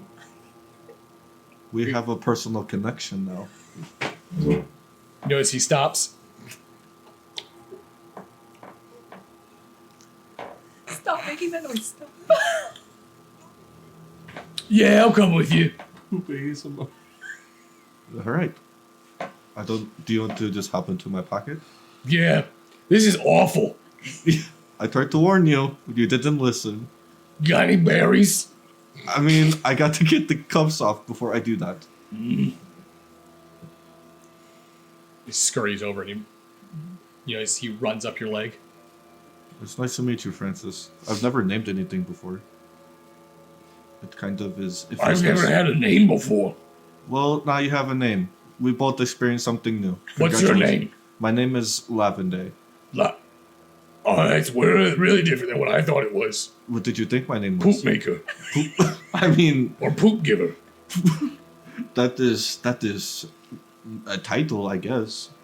Marvin Day, the poop giver. I like it. It has like a certain kind of thing, you know, like I give people poop. You know what I mean? You, Faulkner, are actually watching as Lavende is moving in, like, and this rat just... You're not quite sure if he's lost his mind or if they're actually having some sort of symbiotic relationship. You just sit there and watch me take a shit and then have the rat eat the shit. I saw him put a key in his pocket and then just continue talking to the. Yep. Because you're not helping. Let's just go through. Well, Short while later, that's when Jezebel returns, being escorted by a guard. The guard goes and pulls out a set of keys, and you notice that he unlocks the gate. He pulls it open. And as he pulls the gate open, he looks inside. You did this. Why is your friend covered in shit? Don't ask him. You didn't give me a bucket. That is your fault. Lavender, it's fine. We're getting out of here. Why did you use the hay? Because there's a guy sleeping in the hay. Do you not see? Let's just go. That there's a person. Let's just go. I don't want to be around. oh. I'm basking in the smell. I don't want this. You notice that one of the other guard comes walking up and just goes, "Your belongings are in the chest. Go ahead and take them as you divvy them up. Free to go. Straight to the chest. I'm checking everything. All your belongings are there. Everything? Everything is there. I love him. Yeah. That's better. Is your stuff in there? Got everything? I'm going to look in, see if everything is there. Everything is there. Okay. Yes, it looks like it. Is the rat on him still? The rat is... Where's Francis at? The same pocket that my keys are in, which would have been in my pants, because I don't have a shirt. It was taken from me because that was what I was wearing with the tiger thing. Did I see you handling the rat at all and putting things on? His name is Francis. Oh, you named him. Yeah. He didn't have a name. Is Francis coming with us? Yes, but I'll take care of him. Okay. Don't worry about it. You might want to clean him up. He's got shit on his mouth. Yeah, you know, I got something from him, but... He got something from me too, I guess. Why don't we... Let's just, we need to talk about it. We won't talk about this to anyone. It's just between you and me, right? Just between us. Kaz and Paulman will never know. They didn't even come to save us. No, that's, They didn't even come. That's a good point. You But we're about to go see if they're on the ship. If they're there, they're there. If they're on, and you ever follow them again, then we'll never talk about this. They don't have to know. Just between you and me. Thank you, Jazz. You're really nice. Thank you. I try. Let's get the fuck out of here. They have the hands-free now, right? Your hands are free. Alright, then I'm going to cast Goodberry and hand it to Francis. You notice that as you cast Goodberry, you hand it to Francis, he... Oh, this is so much better than poop. I tried to tell you, you didn't listen. Oh. So we both learned something today, Oh, it's right? good. It's real good. Man, why do I even eat poop? You know, That's what we're all wondering. I mean, I don't know why you do either. I mean, I'm sure there's other things you can eat, but, I tried to tell you. Not sometimes. Hey, Lavender. Mhm. Talking to the rat again. I felt really bad. All he eats is poop. Lay's making loud noises. What's mean? She's just saying she doesn't know that you're talking. She can't understand you. Are you translating for me right now?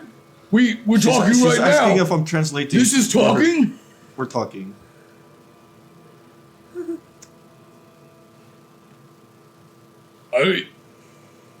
I'm walking faster. I'm just walking as fast as I can to get to the ship. You're opening a whole new world for me, buddy. We're going to be on the seas, as it were. What's the sea? You're about to see the sea. Do you see? Are you God? No, I don't really give labels. Like, I don't really, God's not my thing. Label? Like, you're asking a lot of questions, don't you? Well, well, hey, Mhm. you might want to hurry it up. I'm trying. He's asking a lot of questions. Yeah, just hit him or something. I just throw I'm him, not going to throw him in hit a the trash rat. can.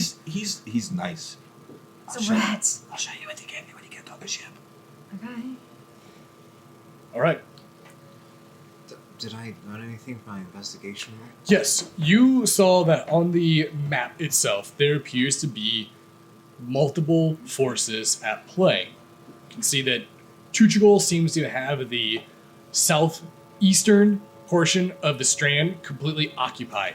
It also appears that the old Bela is also has forces in the south and also has forces in the southeast as well, using Tuchigol as a way to blend in. You can see that Sinzalin seems to have a force that is generally occupying the southwest. You can also see that the Aronian forces are filled on the northwest, and you can see that the pirate lords are stationed all throughout the strand. You can see that they have little vessels for each different pirate lord. Okay. Sorry, where was Aronia? Northwest. Northwest, and then particularly Calypso's crew. They've taken them off. They didn't even see him. Took them off board. Okay. Did I overhear anything particular being debriefed? No. All right. I would have left with Jezebel. After I learned all that, after I see that they are safe, do I see Fauna's heat? Yeah, he's still standing there. Okay. So, as they leave, I'll just follow right behind them. Okay. You guys are escorted outside of the compound before the guards look towards Jezebel and go, "We've been given orders that you have until sunrise to return." Yeah. I'm gonna keep walking. That's when Jezebel and Labade begin to walk away. Heading back to your ship. Yeah. All right. What are we coming back here for? I need to talk something over with the crew. We're gonna have to put something up to a vote. It's gonna be a good time. When we are out of sight from any guards, I'll drop invisibility right next to them. Okay.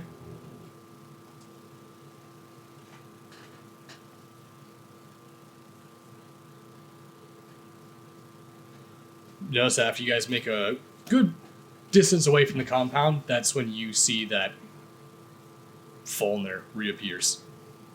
Well, that was very entertaining Well, to look who watch. decided to show up. Did it even help? I was with you the entire time. That doesn't. You need to wash Francis. Thank you for coming. I'm going to go to hug him. He smells like shit. I'm covered in shit. But you gotta take him back as soon as we go back. But they're going to give me a hug. But Wait, I will so say this: this man is very, very resourceful. I saw him talking to a rat, yeah, he's been talking to the rat. and I this saw whole that time. said rat bring him the key. He Wait, couldn't do wait, anything okay, with hold the on. key. Where were you? I was right outside the jail cell. I was making sure nothing had happened to you. You were right at the. You Oh, were there the entire time. And you did nothing. you saw. I You was- saw all of it, huh? I was trying to look for an opening, but I did see everything. Did you know After a what few the hell? minutes of this, I'm going to. Okay. And All right. Then you all see Kaz appear just a few minutes later. Oh God. Lavender, I'm sorry. I don't care. All right, you should. it's all right. He did what he had to do. I You don't don't. think he? I don't knock it, man. You do you. You know, I've been questioning it a little bit. Fine, slightly. I mean, It's I kinda don't weird. think I could do it, but So I wasn't all pooping able from to people. listen in on the conversation you were having with the Admiral there, Jezebel. But from what I gathered on the briefing room, Aronia's been busy. Those weren't normal guards in there. The intervals of exchange was completely, well, it was a well-oiled machine. Yeah, the Admiral seems a little bit paranoid about, getting attacked from both ends. Worried about Balethune. Worried about Venalia. So there's quite a few things that he's worried about. But personally, I don't really care that much. But it's not all to me. So we have a few things to talk about when we get with the rest of the crew. All right. Well, let's get going. I need to take care of something after we're done there. I need to take a bath. Yeah. I don't know what you did to get us out of there, but I did. I tried. Well, there wasn't so much what I did and more so what Ventus did. So it was kind of Ventus saved our asses on that one. How did he know? I kind of have a feeling he has ears everywhere, eyes everywhere. Knows a lot of things. I don't know. He's creepy. I wouldn't be on his wrong side. He had a lot of people killed. Yeah. I remember that. Yeah, the Admiral didn't seem to like him very much, so... I'm assuming he probably did something to slight him too, maybe? Don't know. Who knows? What did they offer? They said you had to come back. Yeah, they want us to become privateers for them, essentially, while we're on their waters. Everything that we've done is pardoned. And we basically just kind of work for them, kind of. So us blowing up the sky is pardoned? I would assume, yeah. Well, was that in Aronian water? I don't know. Do we know? That was right above the Four Corners, which is where the four great oceans come and meet. It is technically part of the Strand. So if Aronia owned the Strand, it would have been under national waters. Yeah. I don't know about that one. So let's back to the ship then. Don't do anything else. Or continue heading back to the ship. Okay. Doesn't take you all very long, just a short trip and walk away. Going through the city of Etros, you finally make your way back towards the vessel. As you do, you notice that Barry and many of the crewmates quickly rush to the deck as they appeared to be worried, absolutely sick about what was happening. And when you arrived, there was actual guards surrounding the vessel, restricting them from leaving. Notice as you arrive, the guards look towards you and they say, "We'll be monitoring the ship." I can see that. They turn and they clear, break away, and move to the end of the dock. And as you make your way up, you notice that Barry makes his way forward. "Oh, thank the gods, I was worried sick about all of you." I need a drink. Anything? He pulls up a jug. How many times do I use that amulet a day? There's no limit on Fuck it. yes, thank God. I'm gonna take another drink. I'm going to go right to some sort of bath. If there is a thing where I can bathe on the ship, There's no bath on the ship. then where do I go to bathe? Where does everybody The smell ocean. really bad? Mostly, yeah.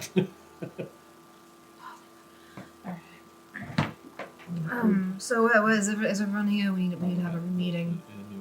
All right. Yeah, I'll get everyone together and we can talk some things out. Is everything all right? Yeah, everything's fine. How's everyone here? All right. You notice that he looks around and is everyone here? Everyone kind of like yeah. And they all sort of chime off, and then eventually they make their way forward, and you see that people seem to circle around in a group as Jez gets ready to make her statement. You notice that Sky looks horribly shaken from the ordeal. Wait, you. Wonderful job playing Dragon's Ante. You really saved us. Yeah, I never want to play Dragon's Ante with you guys again because that's not how I like playing Dragon's Ante. High stakes, right? No, it was dangerous. It was very dangerous. The people died.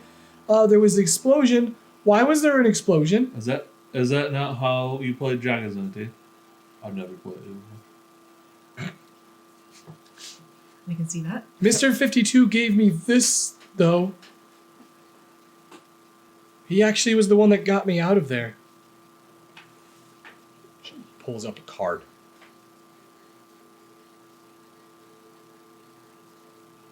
Hands it over to Jezebel. What is it? You notice that you look at it, and it appears to have that same back as the Obscura Jamboree. As you flip and look towards the front of the card is blank. And soon you watch as a magical spell begins to swirl around the card, and as it does, you see this eye open up as the broker makes his appearance in the card and looks towards you.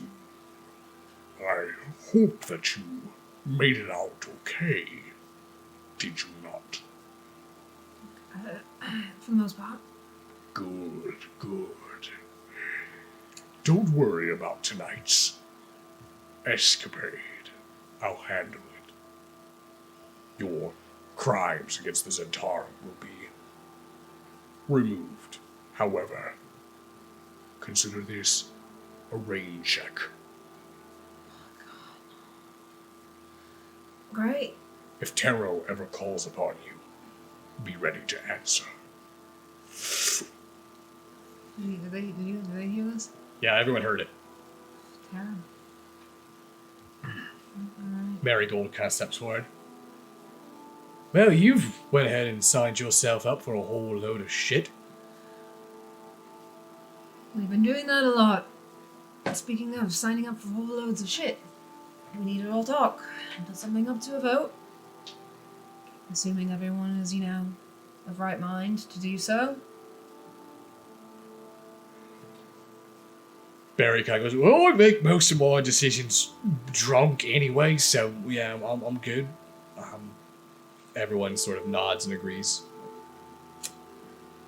So, the Admiral, he, the one that cracked me over the head, had me sit down and talk with him about trying to broker some sort of alliance. Essentially, if we decide to do this alliance with our own, all of our past sins, essentially, against the country will be dissolved, will be pardoned from everything.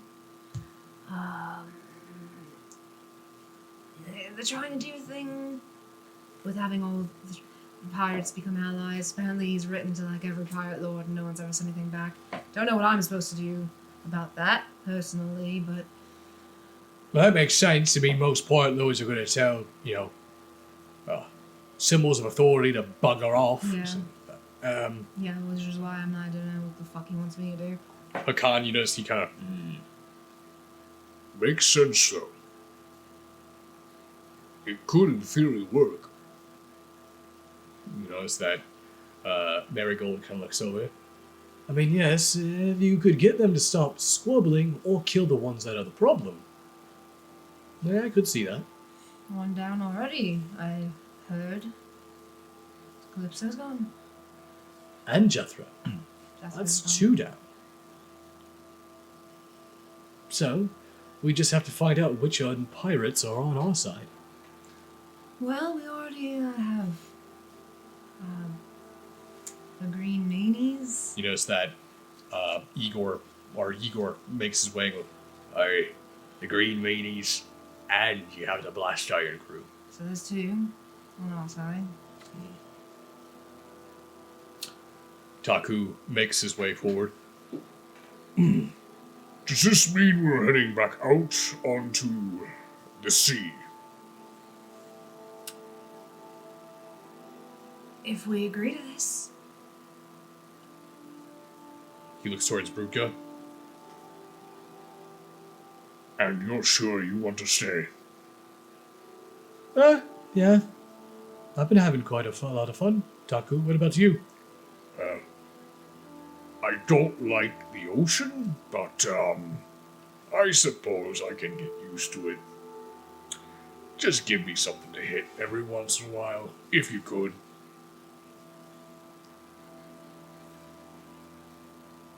Yes, a tinsel.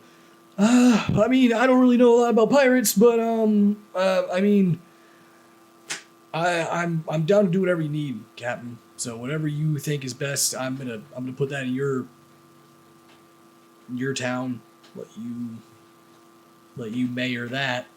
However you want to do it or anything. So, I mean, I'm just hung up on the whole thing about, like, being tied down, hate that. But now I'm thinking about it, we're kind of only really tied down when we're in our Aronian waters. We don't have to be in our Aronian waters all the time. Well, Marigold, did he actually say you have to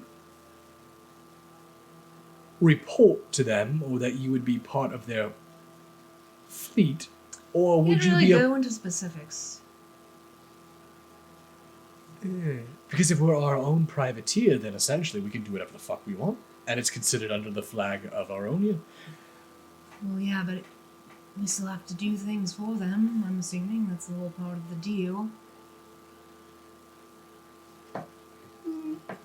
Sounds like, because he was complaining about not having enough ships.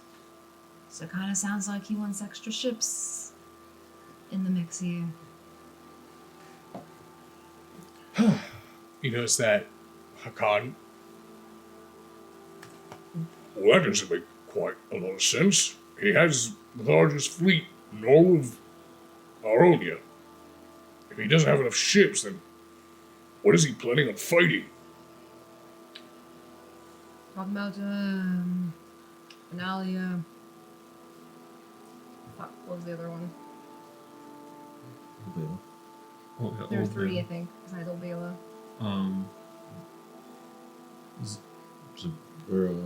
Submit. Bro, these are all made up lands, okay, that you made up, so it takes a little bit for us to remember this shit. Don't laugh at us. Starts with a Z. So, So Zolbela, Benalia, another one. Zingamosh. Basically, there's multiple threats to Aronia that he's worried about.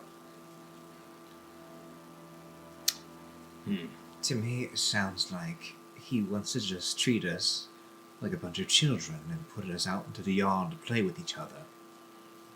They're trying to put us underneath their thumb. They have several fronts that they have to manage at the moment. They have Chuchiko and Bela, currently, cooperating with each other. And then you also have Dre Morden. You have Benalia having to defend several fronts, and they don't have the time to deal with pirate lords. So, they're hoping that you will gather them all up, put them underneath the Aronia banner, so that we all behave. That is what they want. If you don't think for a split second they won't turn on us when we're all huddled together, we're just buying time. Kaz, there's a point. Could be a trap. Well, here's my counterpoint. If we say no, time's cut even shorter. We're already here, surrounded by their army. So how do we get out of here if we're not going to agree to this? Yeah. Well, this is awful shite.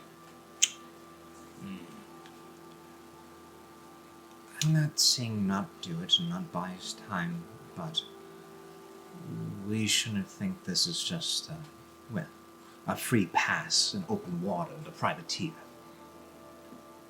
I mean, we are pirates, right? I mean, how good is our word?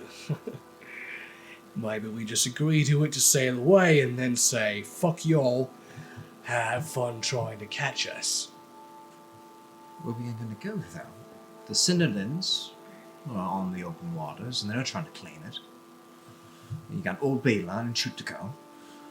The seas are swarming with nations at war with each other, and we're going to be right in the middle of it.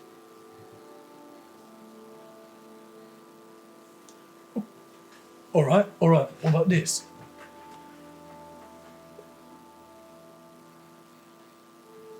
What if we find a way to cut the head off a few of the snakes, right? Too many pirate lords to tackle all at once, because they all have different separate fleets, but these big nations, right? Like, they gotta have someone who's leading them. Like, what if we kill old Maxim? Take care of him. Or we kill this Baal Thune. Yeah, he offered to have us handle that situation. Actually. Thought of something. I'm not entirely too sure if it will work or not. I'm already going to go there because I have to report. If I can talk to Horatian about maybe involving Neve somehow. I don't think Aronia would want to upset Neve. Lee, you notice Marigold kind of cocks an eyebrow. Well, that's quite curious. You know that Neve is completely neutral in all affiliations. They don't ever offer their aid for military reasons, no matter what the war is. I'm not saying for them to get involved, but if they have claim over this crew, some involvement, it'd be political. And the last thing that Fentus would probably want is just, well, prance around another political game. Well, do you actually think Fentus is trying to make a power play?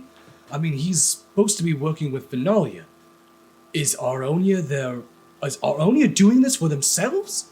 Or are they doing this under the word and guise of King Ansem? It's Fentus. He showed his true colors when we, well, first got together.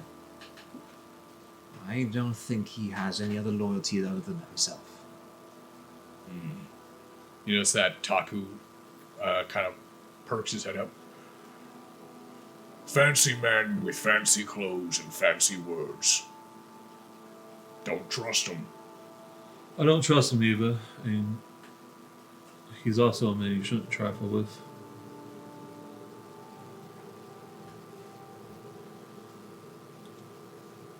Well, hell, I feel like we're in quite a pickle there, Captain. We have till sunrise. To make a decision? Just throwing it out there also, if we do agree to this. Ventus told him to spare no expense on upgrading our ship with whatever we needed. So you know. Oh, I mean, well, we can't deny that. I mean, at this point, we might as well just take the fucker for a ride, right? Just, clear him out. Hey, cannon. We can't Yeah, launch that's cannons. cannons. And you know, I've always been wanting our ship to just be all black. That's what I've been thinking about lately. just Old black all ship.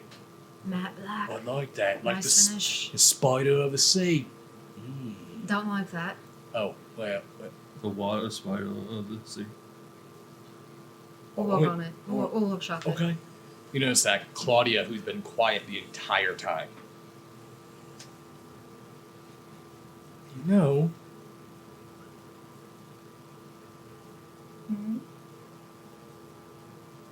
You go pull in the favor or something? you all know my family. Uh-huh. You know that Sinzerland is... I don't know what my father... I don't know what my sister is...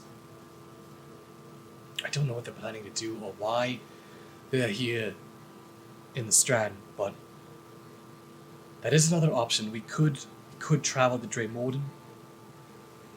We could go to Sinzerland. And I could speak with my father. We could align ourselves with him. But I don't know what his game is in this. Yeah, it's the whole aligning ourselves thing that I'm hung up on. Hakan, who's been stoic, picks up his hammer. I have faith in this crew. I have faith in our ability. But there is one underlying element that we must come to agree upon. We cannot fight all these forces single-handedly or alone. We will need allies at some point. I think we are at a crossroads where we need to choose which side we're going to fight for.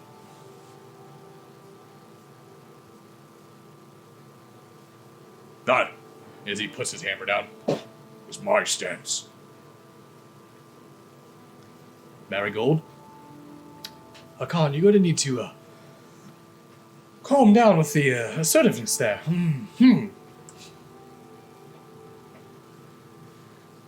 Okay. Jez,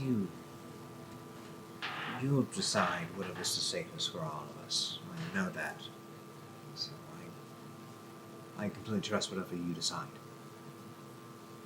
Barry kind of goes, I'll trust you, Captain. Said Tinsel. You've already said, I heard me. Your word's what we go with.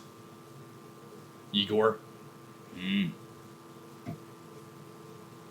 I appreciate you asking, but I trust you, Captain. Otherwise, I wouldn't be here. You look towards Brutka and Taku, both of them. We're with you. Sky. I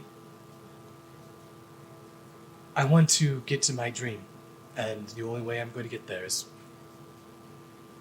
on this ship. Alright, I appreciate you all trusting me so much, but this is really weird because normally people start fighting and punching each other in the face and arguing over who didn't vote yes and who didn't vote no. You notice that Hakan looks towards everyone. Because, Jez, this is what a crew looks like when they trust their captain. You realize that at this point, it's rather epiphany-like moment when you realize the gaze of your entire crew is staring at you with endearment and trust.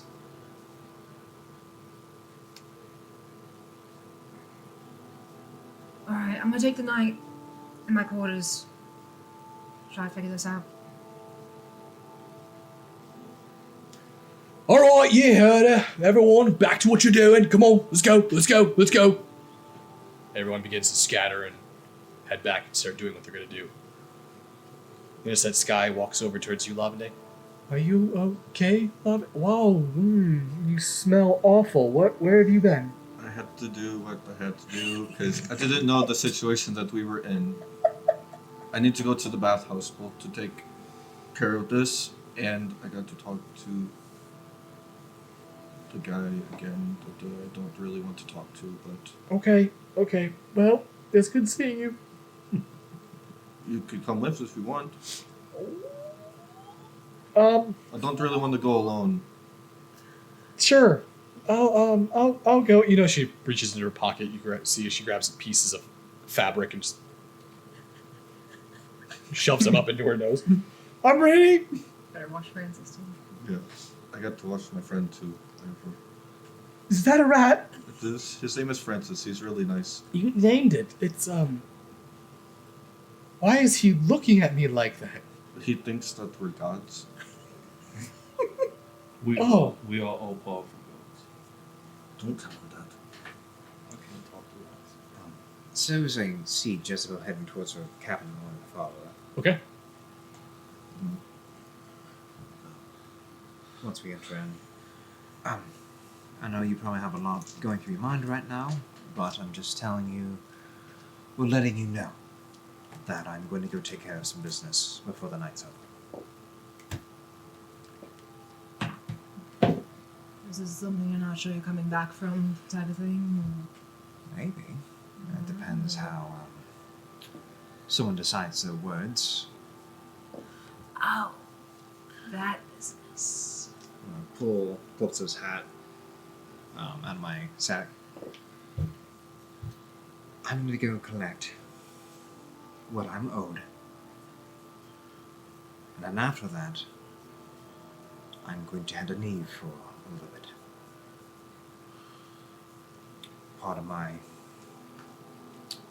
I had a mission to deal with Calypso. I dealt with him. There's some awesome other news I need to report to Elysium. If I can find a solution for us, or some sort of help from Neve, I will try to acquire it for us and report back to you. I'll be back before the morning. Alright. Be careful. Thank you. Exit. Okay. I'm assuming you're going to head to the merchant? Yep. Head to the palace? So you're going the same place Lapiday's going? Okay. All right. Fallner, what are you going to do? I think we well, do I see both of them leave? You saw Lavenday leave, and then shortly after you saw Kaz leave Jez's cabin and leave as well. Can I catch up to one of them? Catch up to Kaz if you want to wait. Where are you going? I have some business I have to take care of, Fauna. Are you collecting on what was what we were supposed to do? 'Cause Yes. I think you promised all of us something. You care if I go with? What did he promise you?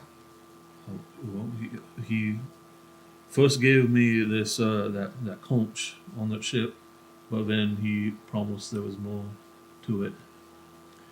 Tell you what, once I'm done with him, you can collect. You can come with if you want. All right. There's going to be something to collect from, right? Maybe. Maybe I should go first then. I'm just saying. But I'll go with you. Alright. I'll be your backup, mate. So I'm going to make this a little fast. How far is it from the ship? I would say it's probably about half a mile. Half a mile? Yeah. Okay, that's not far at all. Okay. I'll go ahead and walk with Fallner. Okay. Lavenday, you actually make it there first since you left a little bit early beforehand. You and Sky end up walking into the front of the palace bathhouse. As you do, you are immediately greeted by the elf that you met the first time you came here. As she approaches, she, "Oh, wow, you need to use our services greatly." That is why I'm here. Well, that and I need to talk to. Yes, he is. The merchant is upstairs actually awaiting everyone. Is it just you? I thought there was others coming. I was told there was others coming. I don't know if anybody else is coming. I just need to. All right. Well, There's just two go- birds, one go on. stone. Just walk through the water before you go up there. I'm going to do that. And as you quickly wash yourself, that's when Lavenday, Arcaz, and Volner arrive. You guys actually come in as Lavenday, soaping with suds and water, comes up, walking out. Surprising enough, you guys realize that he doesn't actually even have freckles. That was just dirt that's been on him for like the last 3 months. He's actually quite pale looking. And he, this is the first time you guys have ever seen him really clean. But you have a towel wrapped around you, wrapped around your head, and you see Kaz and Fulner walk in as they're greeted by the receptionist. Oh, your other companions have arrived. I didn't know they were going to be coming. I guess I should have assumed. Well, you are all ready to head on up whenever you like. You notice that as she says that, you see that Sky walks around the corner. And as she does, she has a towel wrapped around her, and she has her hair all the way down. And her hair actually goes all the way to her feet. You realize that how much her hair is actually hidden by her braids when she puts her hair into her braids. You notice that she grabs her hair and she pulls it all the way up. And she starts trying to like wrap into this large bun above her head. Oh, that was quite actually enjoyable. How much is it? I have a Notice the little bit reception with looks me. towards you. The merchant has already said that your stay here is free. Oh, thank you. I'm going to take the towel off of my head. She points you in the direction to where the merchant is. It's the same location you guys all met him earlier. I'm going to go up. Okay. The three of you then head on up to the suite.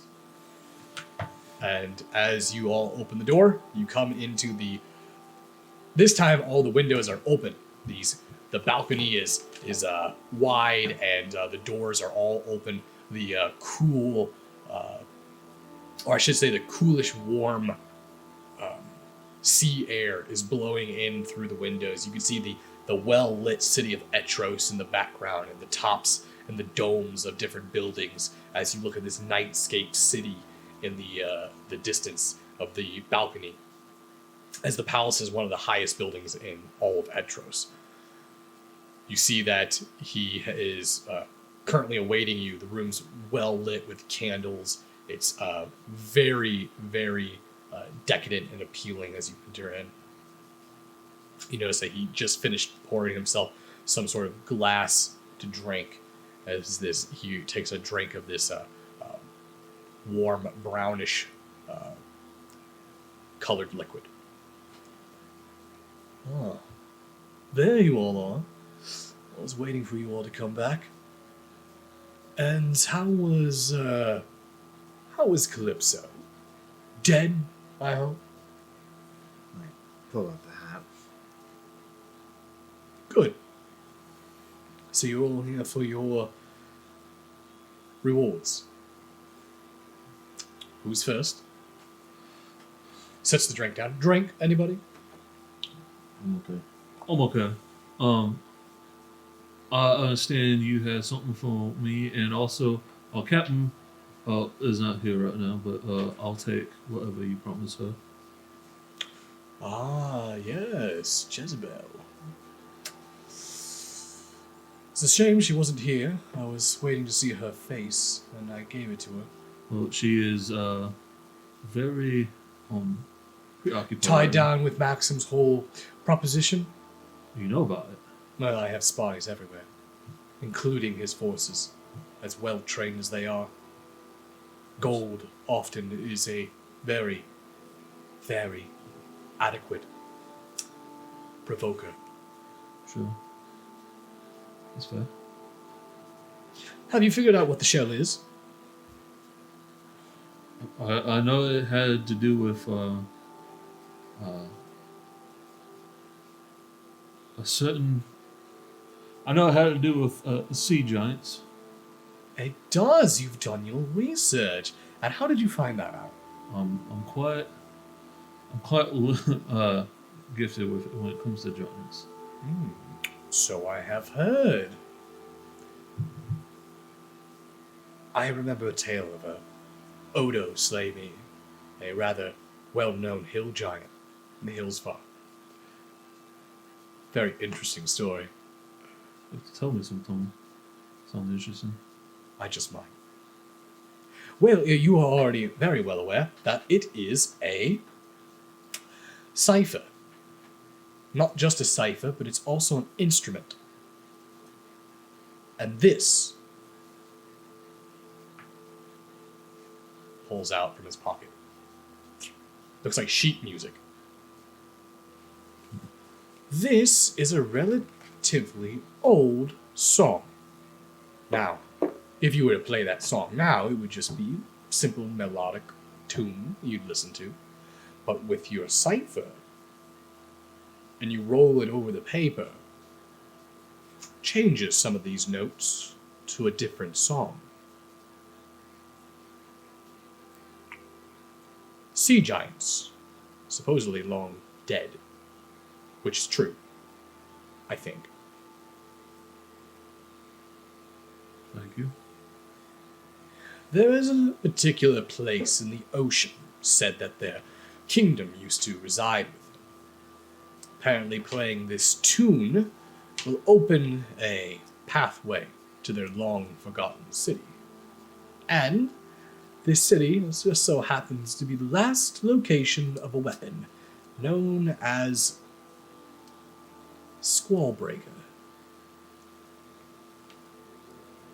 Legendary giant weapon said to be wielded by the most powerful and valiant of the sea giants.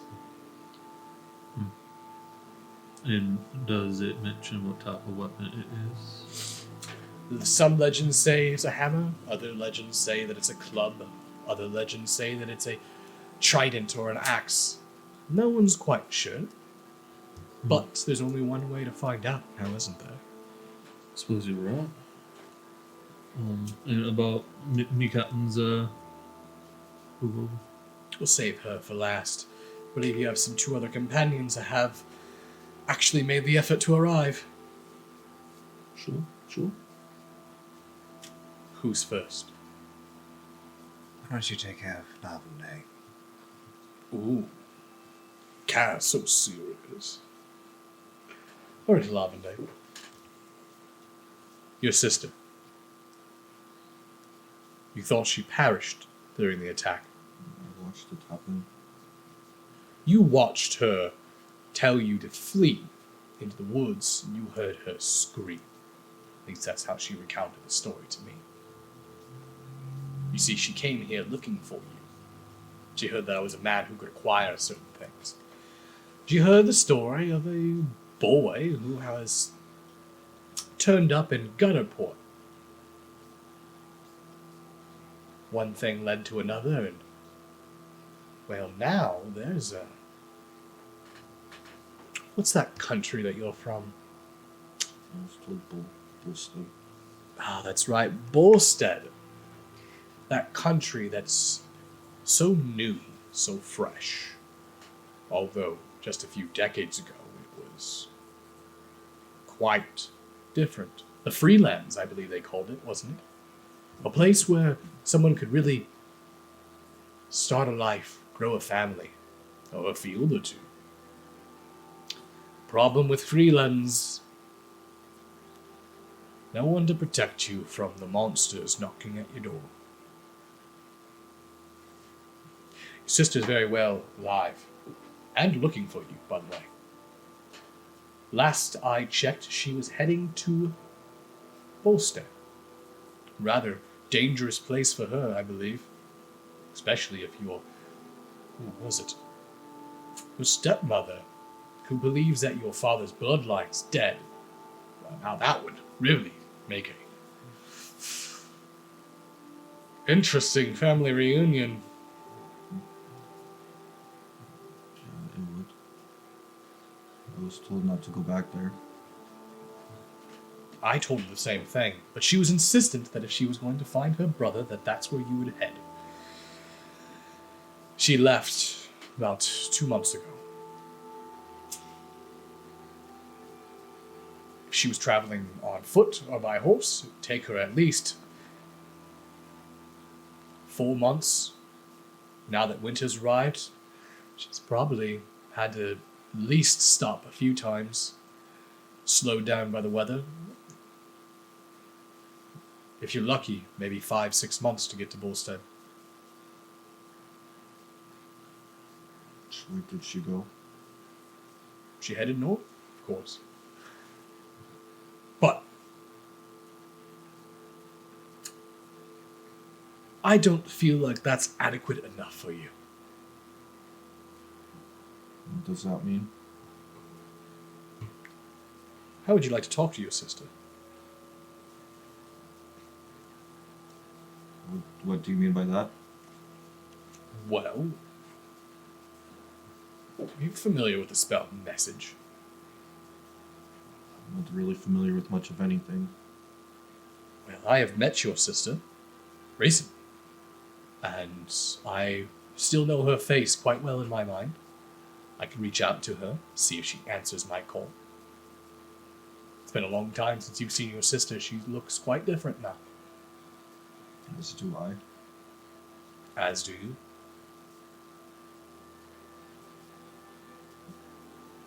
You can try. Yes, he finishes his drink, sets it down. And as he casts message, you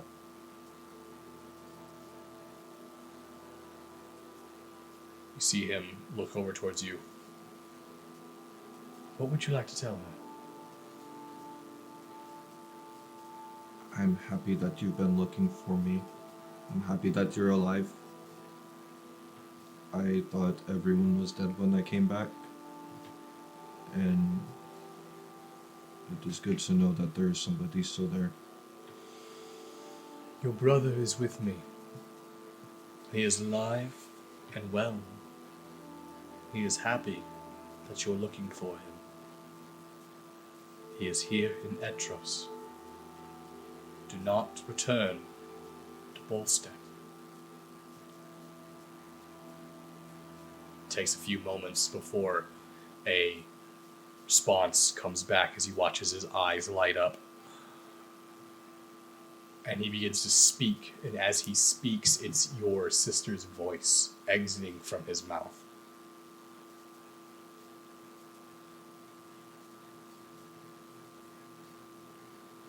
Lavender, if you are there, know that I love you very much.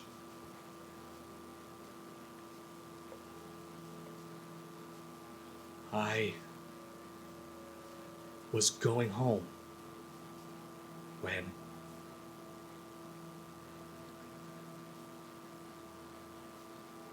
they caught me. I'm fine. They're keeping me hidden for... And the message ends.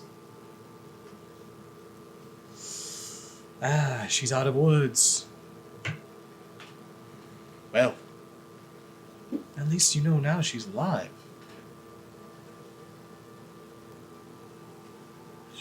Came through with what you said you were going to do. I'm surprised. I am a man of my word. And without it, it means nothing. I mean nothing. So, Kaz.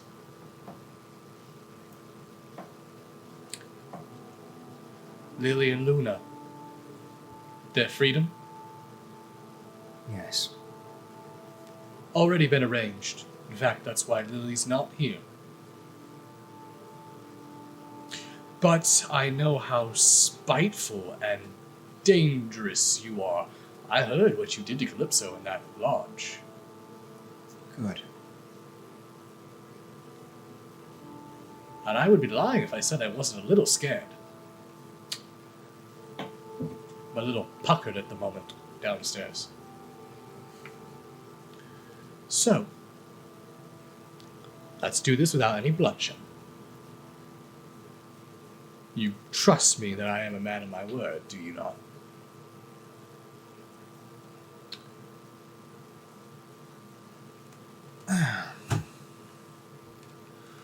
I trust that you value your life. He gets it. This one gets it. Lily and Luna will be released north of Etros, 5 miles outside of town, tomorrow by sunrise. If you'd like to meet when they're released, you can head to the location. It's at the crossroads before the north breaks and the road travels to the east. My men are to release them, and they are to be on their way. Safe. Safely. Unharmed. My men are given orders to not retaliate in any manner, even if attacked. So, I will be sending a guy I don't care for, just in case you do decide to kill him. But it's more trouble for him than me.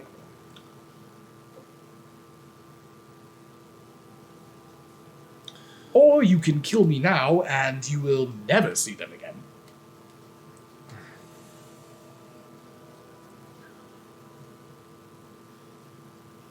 Fine.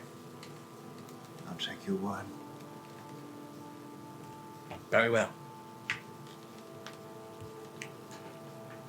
Now, for the captain. Captain Jezebel. This whole situation that's going on in the Strand, I have already expressed my discomfort on the whole situation. I do not like it whatsoever, but I have come across something quite interesting. My spies were able to gather this off of Calypso's ship, which, by the way, is already fucking missing. That's not surprising, I don't think. It's not. You don't think it's strange that a vessel which should be on lockdown by our Aronian naval fleet managed to somehow disappear from their eyes but mine in my own city? I mean, Now, explain to me again how that's not surprising. if Calypso's dead, why wouldn't they run away? How could they? That's surprising. I'm just saying, it's not surprising that they got away. That they tried to get away. What did you find? It's for your captain's eyes. It's up to you whether or not you want to break her trust. Take it. Give that to Captain. I will. And our business here is done. Although the broker has informed me that we may end up working again later on in the future if Tarot does deem it fit. I'd rather not have to go through all the major arcana in order to settle this, but the broker seemed to be quite pleased besides for the massive hole that you left in the Red Lodge. It was completely necessary for our crew to get out. That he was a little upset by, but nonetheless, Calypso's dead. That was the goal, so. Congratulations. Kudos. Farewell. Ta-ta. Off you go. I'm going to leave. I'll leave. I follow right behind them. As you turn and leave, you notice that the merchant turns over, grabs his glass, refills it, and you watch as he walks over to the balcony and stares out into Etros as you close the doors, leaving three of you outside of his suite. I don't have anywhere else to go. I'm gonna go back to the ship. I don't know. I Leave. need to get clothes. I've been standing in this bathrobe. I'm not putting those pants back on. We'll just clean the pants, right? Alright. Or you just get new ones. I don't know. Whatever you want. You notice that Sky hops off from a seat sitting outside in the hallway, goes like, "Did everything go okay? I didn't hear any screaming, so yes?" Everything is fine, Sky. Everything went according to plan for them. Okay. She leans over and she holds up. They washed our clothes. How about that? She hands them over to you. She goes, "I'm gonna go get dressed now."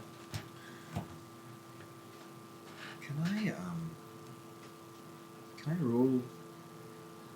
I mean, I have sending as a spell, I know. Mm-hmm. Do I know how far message reaches? I believe it's anywhere, as long as it's within the same plane of existence. Okay. You have sending? Yes. Yeah, sending goes global. Yeah. Okay. No. That's the message I meant. That's the spell I meant. I'm sending, not message. Message is shorter, isn't it? Yeah, it's like a direct path, Okay. and I think walls actually kind of hinder it too. So I meant sending is what I meant. Alright. Well, you boys get that message or whatever it is to Jezebel, Right away. and I need to go take care of the rest of my business. You don't need any help? No. Company? Alright. It's wizard business. So, Alright, man. Just be careful, alright? yes, I will be careful. Hopefully you two got what you wanted.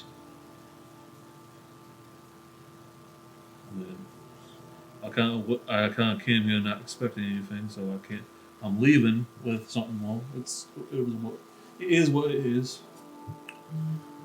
Alright, well, I'll see you two back on the ship. I'm gonna leave. You're gonna leave? Yep. Okay. I'm going to check to see if Francis is somewhere. Yeah, you notice that Francis is he kind of like scurries out of your pocket, and as he does, he's like soaking wet. Ooh! I'm going to hold my hand out so I can get to my hand. He jumps onto your hand. I'm just gonna like try to warm him up. Ooh! You notice he kind of like shakes his fur. So that I wanted to get out. There's a lot of water here. Yeah, just to clean people, Clean. make you smell good. All right. Well, do I smell good now? Yeah, you smell alright. Smell better than you did. Ah, good. I think. That is a good thing. Good. Okay.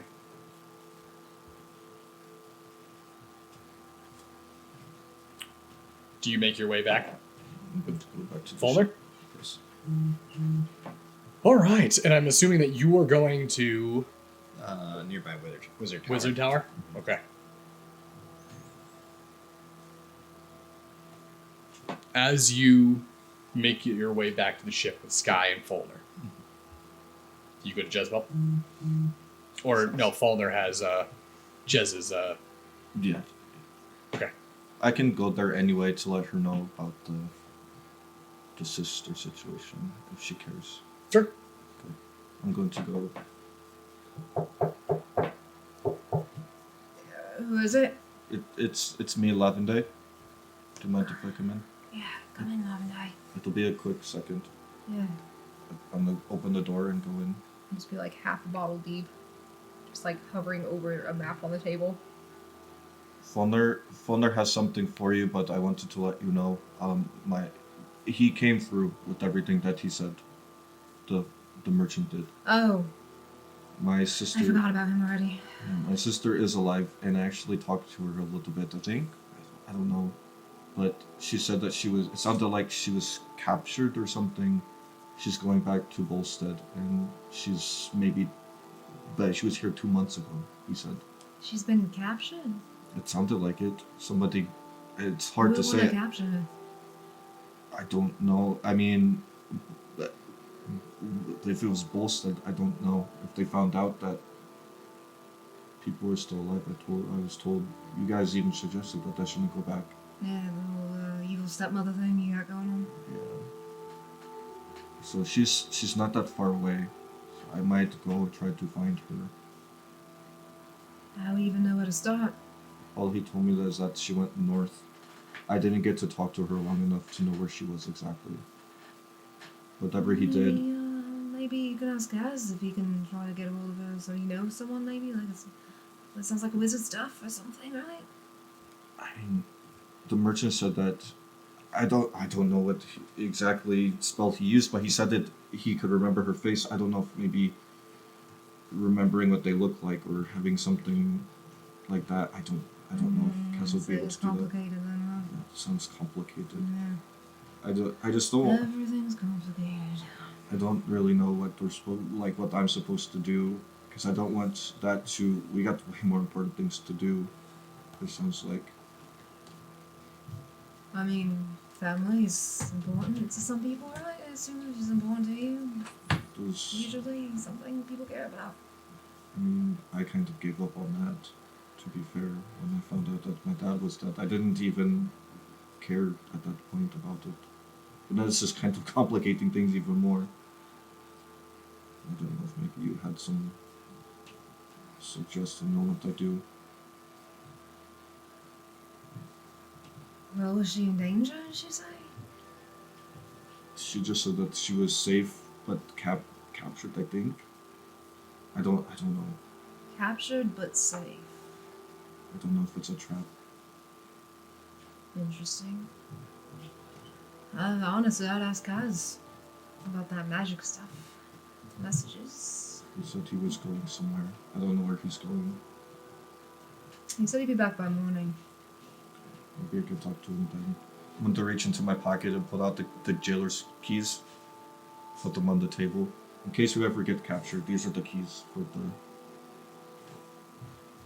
We need to use those. That is what I will that's get over them. Do they have shit on them?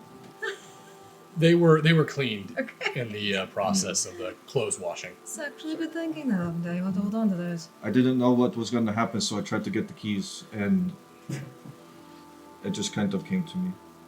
Maybe the animal could help. But in case we ever get captured. But I just wanted to let you know I'm going to be in my room if you need anything.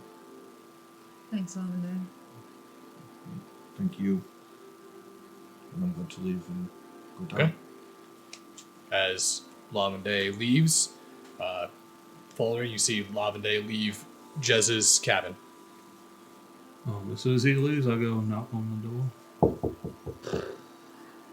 Come in. Oh, well, Captain, how you doing?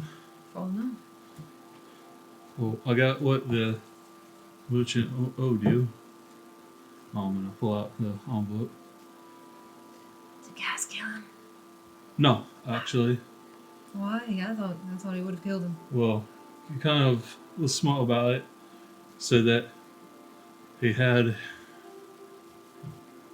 the people he was there for in a separate location that he would tell it as like he basically thought it through that he might get killed. Kind of figured something like that might happen.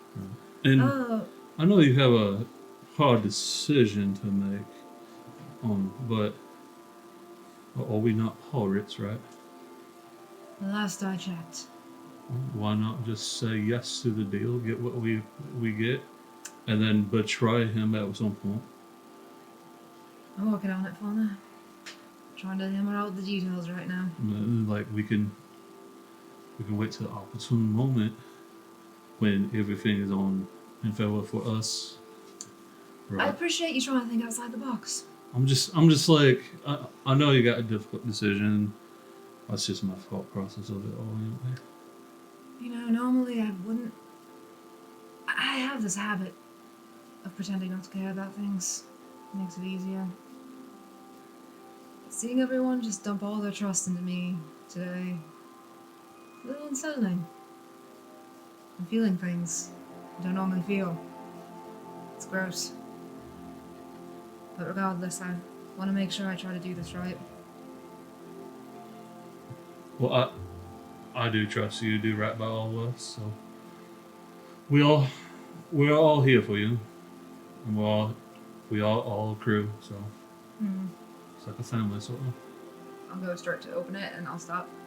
Were you there when the whole Lavender sister thing was going on? What's going on with that? The sister's captured. I'm not sure what's going on with that. What did he say to you? Said that his sister's captured, but she's safe. And he doesn't know if he wants to. Basically, he's trying to decide if he wants to go try and find her. And I'm assuming most people care about their families. That's a thing. Right. Something I'm sure he'd like to do. He just doesn't know. He seems unsure of himself. Yeah, I don't blame him really. Probably just wants to know that she's safe, really. Families, right? I'm gonna open it up. Right. Families. Who needs them? As you open it up, there's actually a plume of black sulfurous smoke that almost comes out of it. That wasn't me. Pull it out. It seems to be like a parchment inside. Sulfur, you said? Yeah. Okay. Here we go. You pull it out. See this parchment with infernal text on it. I believe you can read infernal, can't you? Yeah. Your bloodline somehow syncs up with the alphabet. You're able to read it.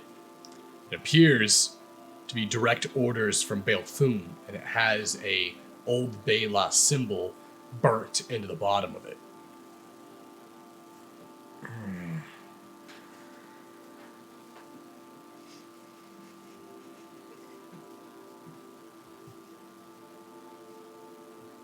Mission reports. Plans are underway, Calypso. All signs are proving that our enemies are unaware of our position to take Azeltivado. Just a few more plays, and it will be ours once we summon the Great Eagle, Aglatia, and the Dark Serpent, Mikazan. With the two of them alive, we can raise Azeltivado from its depths and take it for our own. Powerful magic resides within there, and we must take it.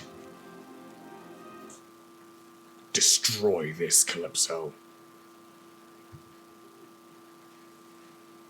I am heading to Three Snakes Bay for the final move. Stand by and await your orders, and keep the Widowmakers at bay.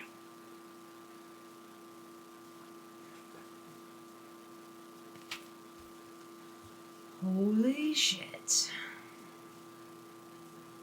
I'm gonna roll it back up. I'll put it in my jacket. Was it serious?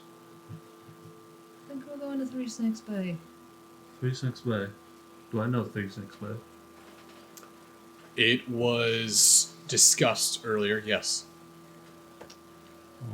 Listen, why don't you go check on Lavender? I have a few things I need to do tonight. Sure. Absolutely. Alright, well, you have a good night, Captain. Right, if anyone asks, I'm passed out drunk, don't bother me. I'm gonna shut the door behind him and I'm gonna lock it. Right. And with that, Kaz, you've made your way to the wizard tower here within Etros. It's quite obvious and clear to find. It is a massive spire.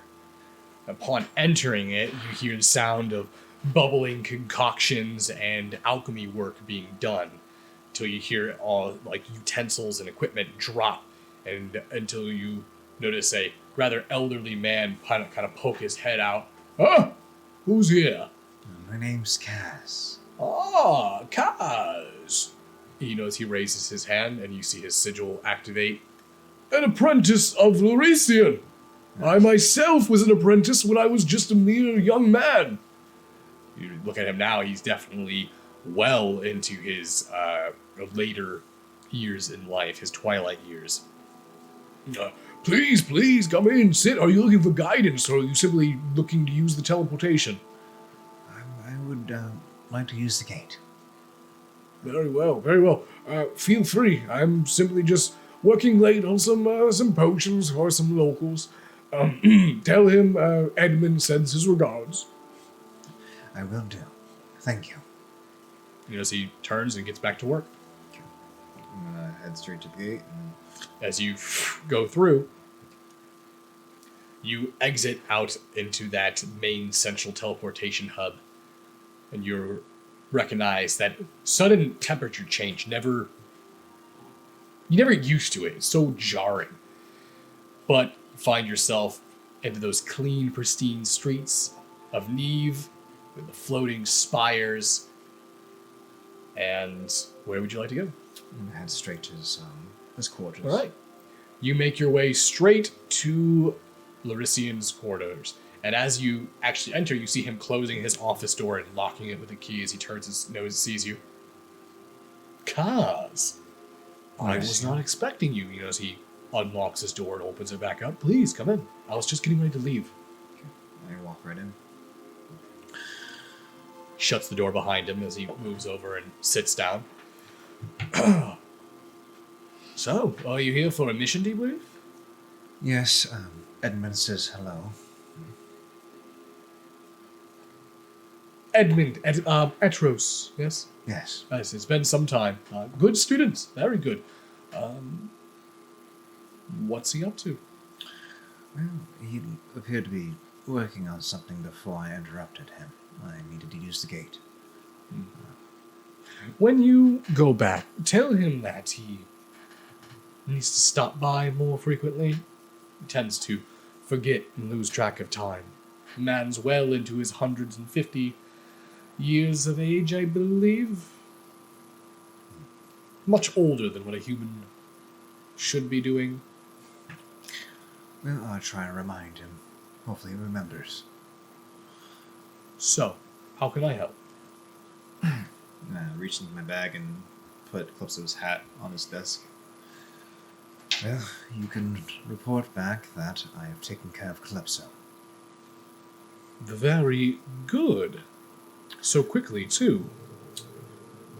Though it was disturbing because it was not Calypso, I think. It was, it looked like a fiend, guising itself as Calypso. His fingers bent backwards when he gripped his weapons. And I think before I snuffed out his light, his true form, it was like a cat. Not demonic. He burst into flames. This is troubling. From what my reports show, Calypso should not be a fiend. So if what you're saying is true, then either the real Calypso has been dealt with or exchanged, or you are dealing with an imposter. Yes, I think it's some sort of imposter. He's working with old Bela. So. Yes, we have received extra reports now that old Bela is not even trying to hide it. Their forces are clearly have been seen now, especially within the ports of Tuchigol. It's clear that they're allied together, and they need to be stopped. At this point, Kaz, I'm putting you at the forefront in leading this mission towards the Strand and the eradication of old Bela's forces in the Strand. And that's where I'm having trouble. My crew has been put in a very tough spot. It looks like Fentis, with Finalia and Aronia, are trying to corral all of the pirate lords underneath their banner. They want to make some sort of claim over the Strand. They want us to bend a knee and to be underneath the Arona forces.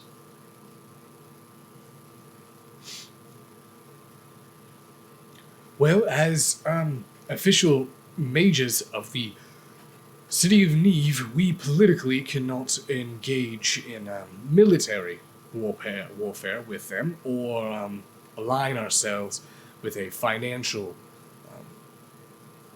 aid. But to you, as a member of the council, part of the Covenant of Thorns, well, that has nothing to do with Neve. And that is where you and I are going to work together on this. If Aronia wants the Strand, let them have it. Although, there are native people within the Strand, the Makgila people. They have their own they're warring with each other as well. But they have their own society. They have their own civilization. If we want allies in the Strand, we should go to the people who live there. If there's already people that are making claim to it, then Aronia should have no reason to be invading the lands of and homes of those who already have it.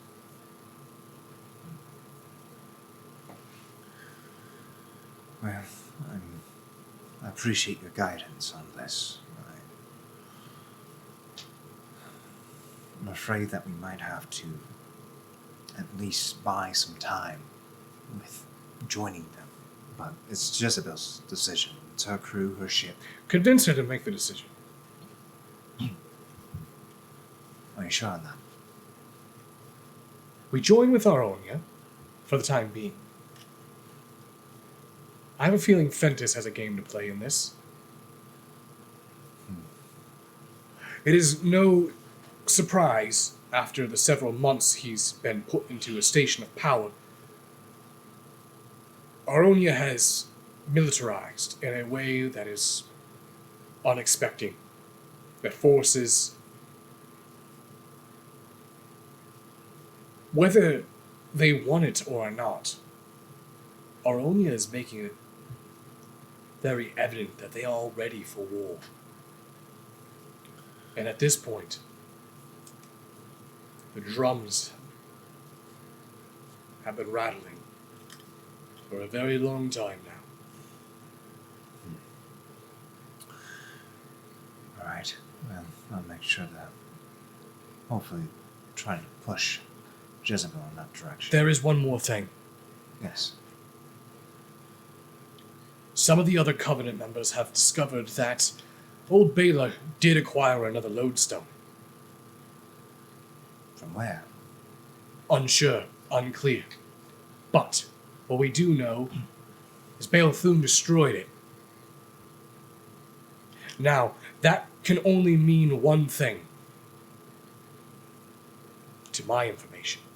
If he's not using the lodestone to activate an Elven Gate, then he destroyed it, and he's using it to... Instead of going from here to there, he's trying to pull something from there to here, if that makes sense. You see, if you know how to control the deconstruction of a lodestone, you can do the opposite. You can create something that will pull something into this plane, force it out of its own, including, well, any plane that you have. Any plane you have something from it. A rock, a leaf, anything. What is he... I don't even know what he's trying to do. It doesn't make any sense. I'll find out more about this, why he's trying to pull something here. It can't be anything good. No. Hurry, Kaz. I feel as though we're running out of time here. And I've got this gut feeling that there is some sort of darkness approaching. Well, I thought I was dumping things off my plate, not putting more on it, but I'll take care of it. And, Norisian, as you're obviously way more versed in the Arcana than I am, if I were to send message to someone, I just would need to see their face once, correct? Right. If you've seen them, or even if you see a portrait of it, or somewhere, even an illusion of them. Portrait. All right. Thank you. I'll get back to the ship. Okay. Report whenever you find out anything new. And of course, if you have sending, you can always message me. You don't have to come here in person. I know. Just... It's nice to get away from it all for a bit. Alright. Thank you, Norisian. Good night. Night. And with that, we travel to another scene. Oh.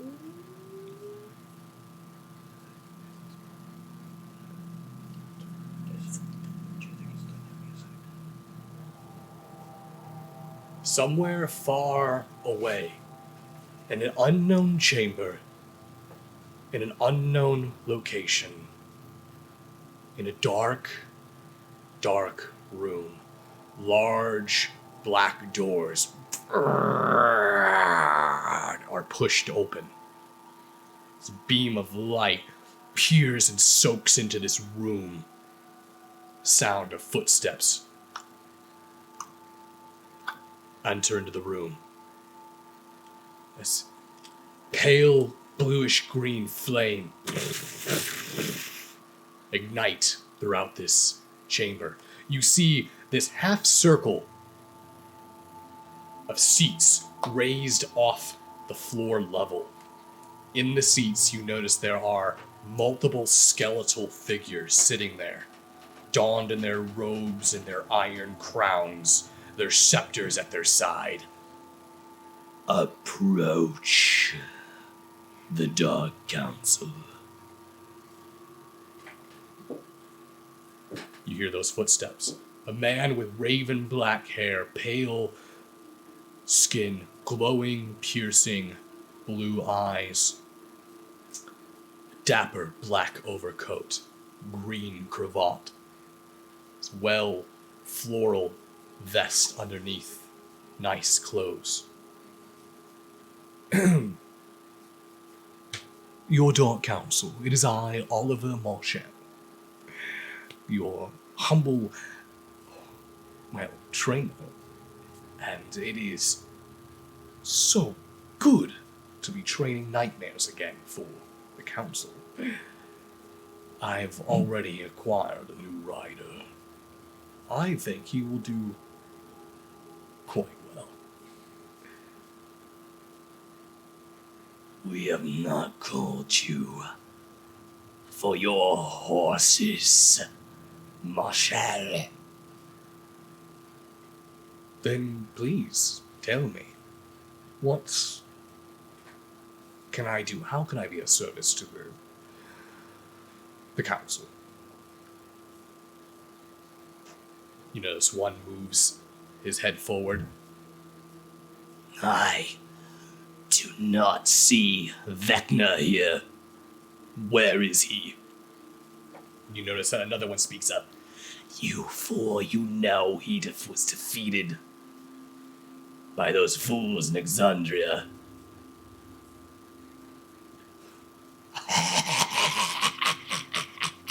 Then let him squabble at his defeat. We can feast on the victories that we have here. I would hold your tongue. If Vecna was to hear that, he would rightfully kill you. Just on you. I have no tongue.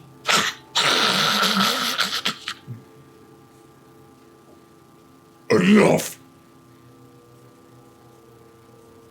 I will not have this squabbling here. We are here because the Master is awakening. We have waited so long for this. And I do not care if Vecna is not here to see it. It was his folly to try to make such a bold move on his own.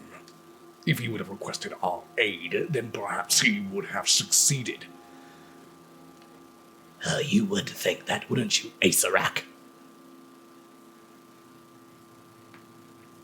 Enough. Baron Grimwald has portion of the Black Blade. And General Zorn has already acquired the gemstone for the Sword of Darkness. A few more pieces still remain. And then what? And then he awakens and we start our invasion. That is what. So, what other pieces are we missing? Perhaps we can acquire our aid. You cannot do anything. You were foolish enough to let your phylactery be broken. How was I to know some random adventurers would break my phylactery in a tower abandoned years ago? I suggest you find them and kill them before you make another one. Until then, you are forbidden to help with these plans. But that I said you are forbidden. Very well. I will make another phylactery and hunt down these interlopers. Good. Unbeknownst to them, old Bela has played right into our trap. The portion of the blade is within the heart of the dark serpent Mikazan. Once he is summoned, we will have another piece.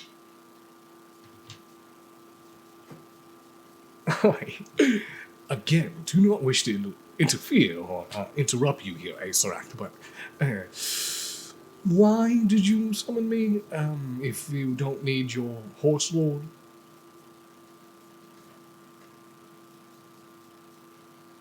I did not say we do not need you. I said we do not wish to hear about your horse breeding. We need an army. We need riders, cavalry. Lots of them. As long as Grimwald has his portion of the braid protected, then we shall proceed with plans. Until then, I want you to make as many nightmares as you possibly can produce. Well, my lord, I only have so much land. And my stables are already packed with nightmares, and the Gordia forces have already... they have enough. They don't need any more. Find a way. As you wish, my Dark Lord. Leave us. The man with raven hair turns and walks out the door. And as he closes those black iron doors, and that light slowly disappears from the room, all you can see is the glowing, arcane eyes of the 7 liches sitting within the room. And that's where we're gonna end tonight. Bro, what? Vecna, boy! Vecna's supposed to be on the council, but he was defeated in Exandria, so he's not there. But Asarak is. Do you know who Asarak is? Asarak is on the front of the Dungeon Master's book. He is the... Oh, that's him? That's him. Jesus. That's Asarak. Wow. So, everyone, hopefully you guys all enjoyed tonight's game. Things are really heating up. I feel like they're coming up to some stuff. Oh no, we have on this hand an undead kraken. On this, a Krakelich. Yeah, On this the hand, Kraken. we have a whole council of liches, which no one in this crew has broken a phylactery of. A lot of lich business going on. That was weird. All right, anyways, Liches. Weird. we'll be back tomorrow. We should, as long as we don't have any bumps in the road. Okay, as long as there's nothing unexpected, we will be back tomorrow with Chicago by Night. And we only have, 3 more episodes? Are we on 9? Yeah, I think we're on 9, right? Yeah, we should only have 3 more episodes. So, yeah. Tune in for that. But until next time, everybody, Don't break any phylacteries. don't break any phylacteries. Phylacteries. Don't break any phylacteries. And remember, the best time to tell stories is whenever it's NearDark. Oh my god, he said it!